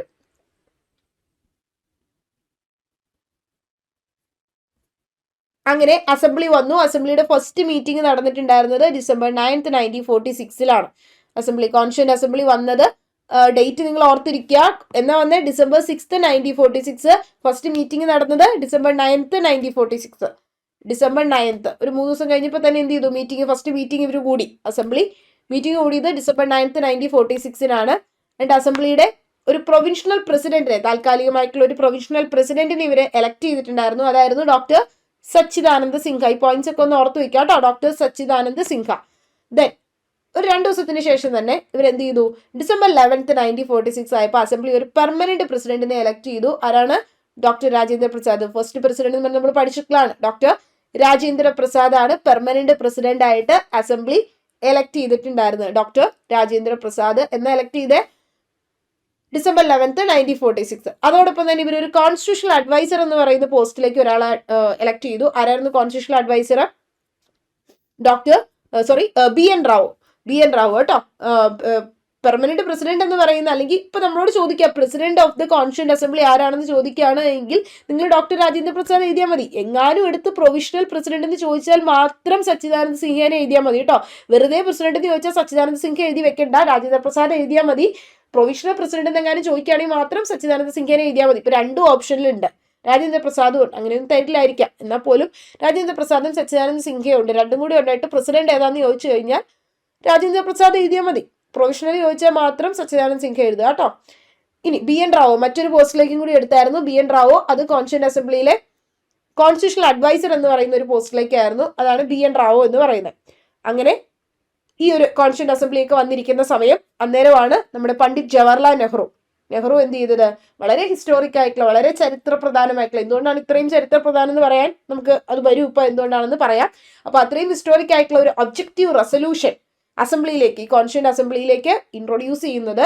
ആ ഒബ്ജക്റ്റീവ് റെസൊല്യൂഷൻ നെഹ്റു അസംബ്ലിയിലേക്ക് ഇൻട്രൊഡ്യൂസ് ചെയ്യുന്നത്, ഡേറ്റ് ഓർത്തിരിക്കുക, December 13th 1946 December 13th 1946 ഈ ഒരു നെഹ്റു ഈ ഒരു ഒബ്ജക്റ്റീവ് റെസൊല്യൂഷൻ അസംബ്ലിയിലേക്ക് ഇൻട്രൊഡ്യൂസ് ചെയ്യുന്നത്. എന്നിട്ട് എന്നാ അത് അസംബ്ലി അഡോപ്റ്റ് ചെയ്തേ? അസംബ്ലി അത് എന്ന് സ്വീകരിച്ചു? ഈ ഒരു റെസൊല്യൂഷൻ, ഒബ്ജക്റ്റീവ് റെസൊല്യൂഷൻ നെഹ്റു അവതരിപ്പിച്ചത്, അത് അഡോപ്റ്റ് ചെയ്തത് അസംബ്ലി അത് അഡോപ്റ്റ് ചെയ്ത് January 22. ആ ഡേറ്റ് ഓർത്തിരിക്കണം കേട്ടോ, പലപ്പോഴും ചോദിച്ചു കണ്ടിട്ടുണ്ട്. January 22, 1947. January 22, 1947 കോൺസ്റ്റിറ്റ്യൂന്റ് അസംബ്ലി ഈ ഒരു ഒബ്ജക്റ്റീവ് റെസൊല്യൂഷൻ നെഹ്റു അവതരിപ്പിച്ചത്, അഡോപ്റ്റ് ചെയ്തത് January 22, 1947. അവതരിപ്പിച്ചത് അല്ലെങ്കിൽ അവിടെ ഇൻട്രൊഡ്യൂസ് ചെയ്തത് December 13, 1946. ഇവരൊരു 1 മാസം എടുത്തു. January 22, 1947 അഡോപ്റ്റ് ചെയ്ത്, സ്വീകരിച്ചത്. ഇത് നമ്മൾ ഇത്രയും ഹിസ്റ്റോറിക് ആണെന്ന് പറയാൻ കാരണം അന്ന് അവതരിപ്പിച്ച ആ ഒരു ഒബ്ജക്റ്റീവ് റെസൊല്യൂഷനെ ബേസ് ചെയ്തിട്ടാണ് ഇന്ന് നമ്മൾ കാണുന്ന നമ്മുടെ കോൺസ്റ്റിറ്റ്യൂഷന്റെ പ്രിയാമ്പിള് ഫോം ചെയ്തിട്ടുള്ളത്. അതായത് ഇന്ന് നമ്മൾ കാണുന്ന നമ്മുടെ കോൺസ്റ്റിറ്റ്യൂഷന്റെ പ്രിയാമ്പിൾ എന്ന് പറയുന്നത് എന്തിന്റെ മോഡിഫൈഡ് വേർഷനാ? അന്നത്തെ ആ ഒരു ഹിസ്റ്റോറിക് ആയിട്ടുള്ള, അല്ലെങ്കിൽ അന്നത്തെ ഉണ്ടായിരുന്ന ആ ഒരു അവതരിപ്പിച്ചിട്ടുണ്ടായിരുന്ന ഒബ്ജക്റ്റീവ് റെസൊല്യൂഷനെ ബേസ് ചെയ്തിട്ടാണ്, അല്ലെങ്കിൽ അതിന്റെ ഒരു മോഡിഫൈഡ് വേർഷനാണ് ഇന്നത്തെ നമ്മുടെ പ്രിയാമ്പിൾ ഓഫ് അവർ കോൺസ്റ്റിറ്റ്യൂഷൻ എന്ന് പറയുന്നത്. അങ്ങനെ കോൺസ്റ്റിറ്റ്യൂന്റ് അസംബ്ലി വന്നു. കോൺസ്റ്റിറ്റ്യൂന്റ് അസംബ്ലി വന്നിരുന്നിട്ട് കാര്യമില്ലല്ലോ, ഇന്ത്യൻ കോൺസ്റ്റിറ്റ്യൂഷൻ വേണ്ടേ? അപ്പോൾ കോൺസ്റ്റിറ്റ്യൂന്റ് അസംബ്ലി വരികയും ആ കോൺസ്റ്റിറ്റ്യൂന്റ് അസംബ്ലി എന്ത് ചെയ്തു? ഒരു കോൺസ്റ്റിറ്റ്യൂഷൻ നിർമ്മിക്കാൻ വേണ്ടിയിട്ട്, നമ്മുടെ ഇന്ത്യൻ കോൺസ്റ്റിറ്റ്യൂഷൻ നിർമ്മിക്കാൻ വേണ്ടിയിട്ട് അവർ ഒരു കമ്മിറ്റീസ് സെറ്റപ്പ് ചെയ്തു. എത്ര കമ്മിറ്റീസാ? ഒരു 13ഓളം കമ്മിറ്റീസ് സെറ്റപ്പ് ചെയ്തു. അപ്പോൾ ഇന്ത്യൻ കോൺസ്റ്റിറ്റ്യൂന്റ് അസംബ്ലി കോൺസ്റ്റിറ്റ്യൂഷൻ നിർമ്മിക്കാൻ വേണ്ടി വന്നിട്ട് ഇവരൊരു 13ഓളം കമ്മിറ്റി സെറ്റപ്പ് ചെയ്തു. ആ കമ്മിറ്റീസിൻ്റെ അകത്ത് മെയിൻ ആയിട്ടുള്ള ഒരു കമ്മിറ്റിയാണ് ഡ്രാഫ്റ്റിംഗ് കമ്മിറ്റി. ഡ്രാഫ്റ്റിംഗ് കമ്മിറ്റിയിൽ 7 മെമ്പേഴ്സ് ഉണ്ടായിരുന്നു. ആ ഡ്രാഫ്റ്റിംഗ് കമ്മിറ്റിയിലെ 7 മെമ്പേഴ്സ് ഉള്ള അവരാണല്ലോ ഡ്രാഫ്റ്റ് ചെയ്തെടുക്കുന്നത്. ആ ഡ്രാഫ്റ്റിംഗ് കമ്മിറ്റിയിലെ ചെയർമാൻ ആയിരുന്നു ആര്? ഡോക്ടർ BR അംബേദ്കർ എന്ന് പറയുന്നത്.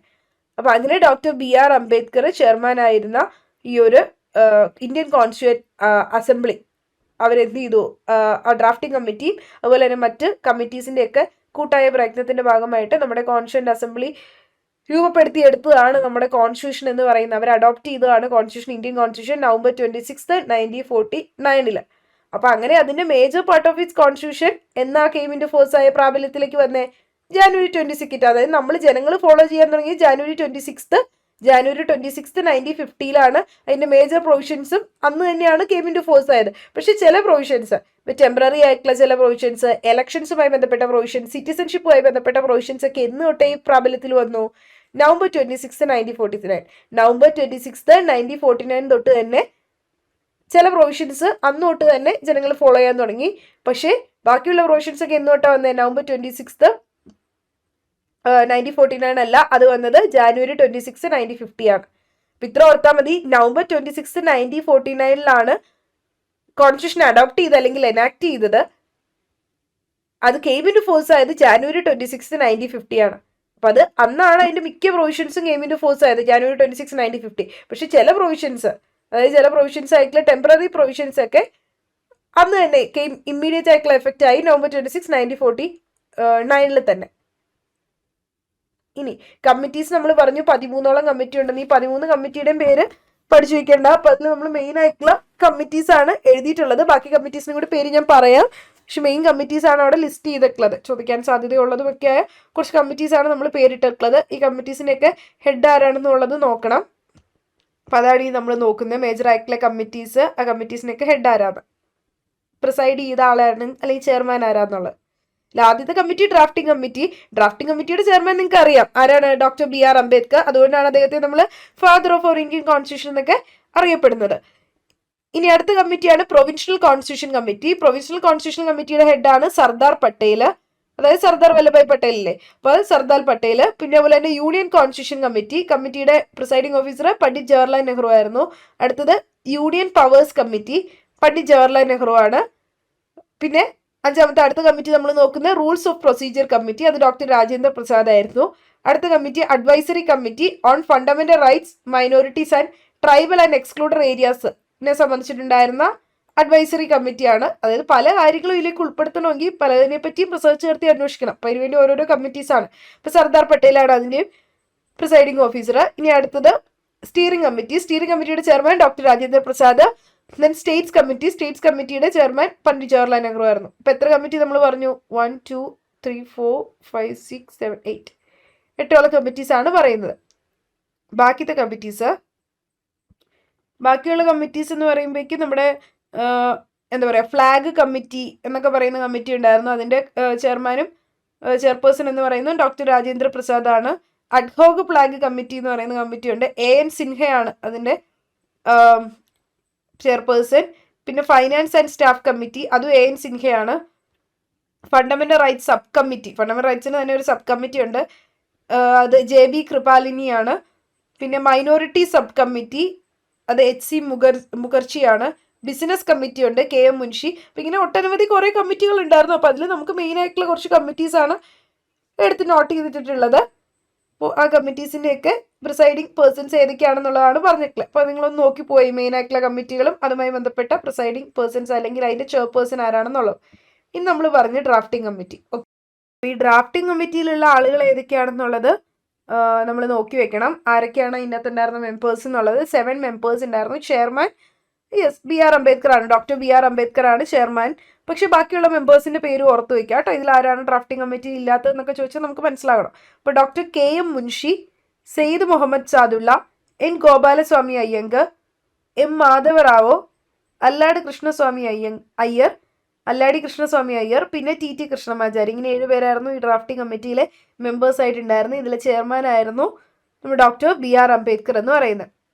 അപ്പം ഇത്രയാണ് നമ്മൾ ഇന്നത്തെ ക്ലാസ്സിൽ നോക്കിയത് കോൺസ്റ്റിറ്റ്യൂന്റ് അസംബ്ലിയുമായി ബന്ധപ്പെട്ട്. അപ്പം ഇതിൽ നിങ്ങൾ നോക്കി വെക്കേണ്ട പോയിന്റുകൾ: കോൺസ്റ്റിറ്റ്യൂന്റ് അസംബ്ലി എന്ന് വന്നു, അത് വരാനുണ്ടായ സാഹചര്യം എന്തായിരുന്നു, സ്റ്റോറിയൊക്കെ ഒന്ന് ഓർത്ത് വെക്കുക. എന്നാണ് അങ്ങനെ കോൺസ്റ്റിറ്റ്യൂഷൻ അഡോപ്റ്റ് ചെയ്തത്, അല്ലെങ്കിൽ എന്ന് കെയിം ഇൻ ടു ഫോഴ്സ് ആയി, ഇതുമായി ബന്ധപ്പെട്ട കാര്യങ്ങൾ ആരൊക്കെയാണ് അവതരിപ്പിച്ചത്, പിന്നെ ആ കൊണ്ടുവന്ന പ്ലാൻ ക്യാബിനറ്റ് മിഷൻ പ്ലാൻ ആണ്, പിന്നെ അതുപോലെ തന്നെ എന്നാണ് ഇത് ഫസ്റ്റ് മീറ്റിംഗ് കൂടിയത്, എന്ന് വന്നു, പ്രൊവിഷണൽ പ്രസിഡന്റ് ആരായിരുന്നു പെർമനന്റ് പ്രസിഡന്റ്, കോൺസ്റ്റിറ്റ്യൂഷണൽ അഡ്വൈസർ ആരായിരുന്നു അപ്പോയിന്റ് ചെയ്തിട്ടുണ്ടായിരുന്നത്, നെഹ്റു എന്നാണ് കോൺസ്റ്റിറ്റ്യൂന്റ് അസംബ്ലിയിലേക്ക് ഒബ്ജക്റ്റീവ് റെസൊല്യൂഷൻ അവതരിപ്പിച്ചത്, എന്നാണ് ആ ഒബ്ജക്റ്റീവ് റെസൊല്യൂഷൻ അവർ അംഗീകരിച്ചത്, January 22, 1947. പിന്നെ ഏതൊക്കെ കമ്മിറ്റീസ് ഏതൊക്കെയായിരുന്നു, 13 കമ്മിറ്റീസ് മാത്രമല്ല സച്ച് അതർ കമ്മിറ്റീസും വേറെ ഉണ്ടായിരുന്നു കേട്ടോ. ഞാൻ ആ മെയിൻ ആയിട്ടുള്ള കമ്മിറ്റീസ് ആണ് സെറ്റപ്പ് ചെയ്തിട്ടുണ്ടായിരുന്നത്, 13 പറഞ്ഞിട്ടുണ്ടായിരുന്നത്.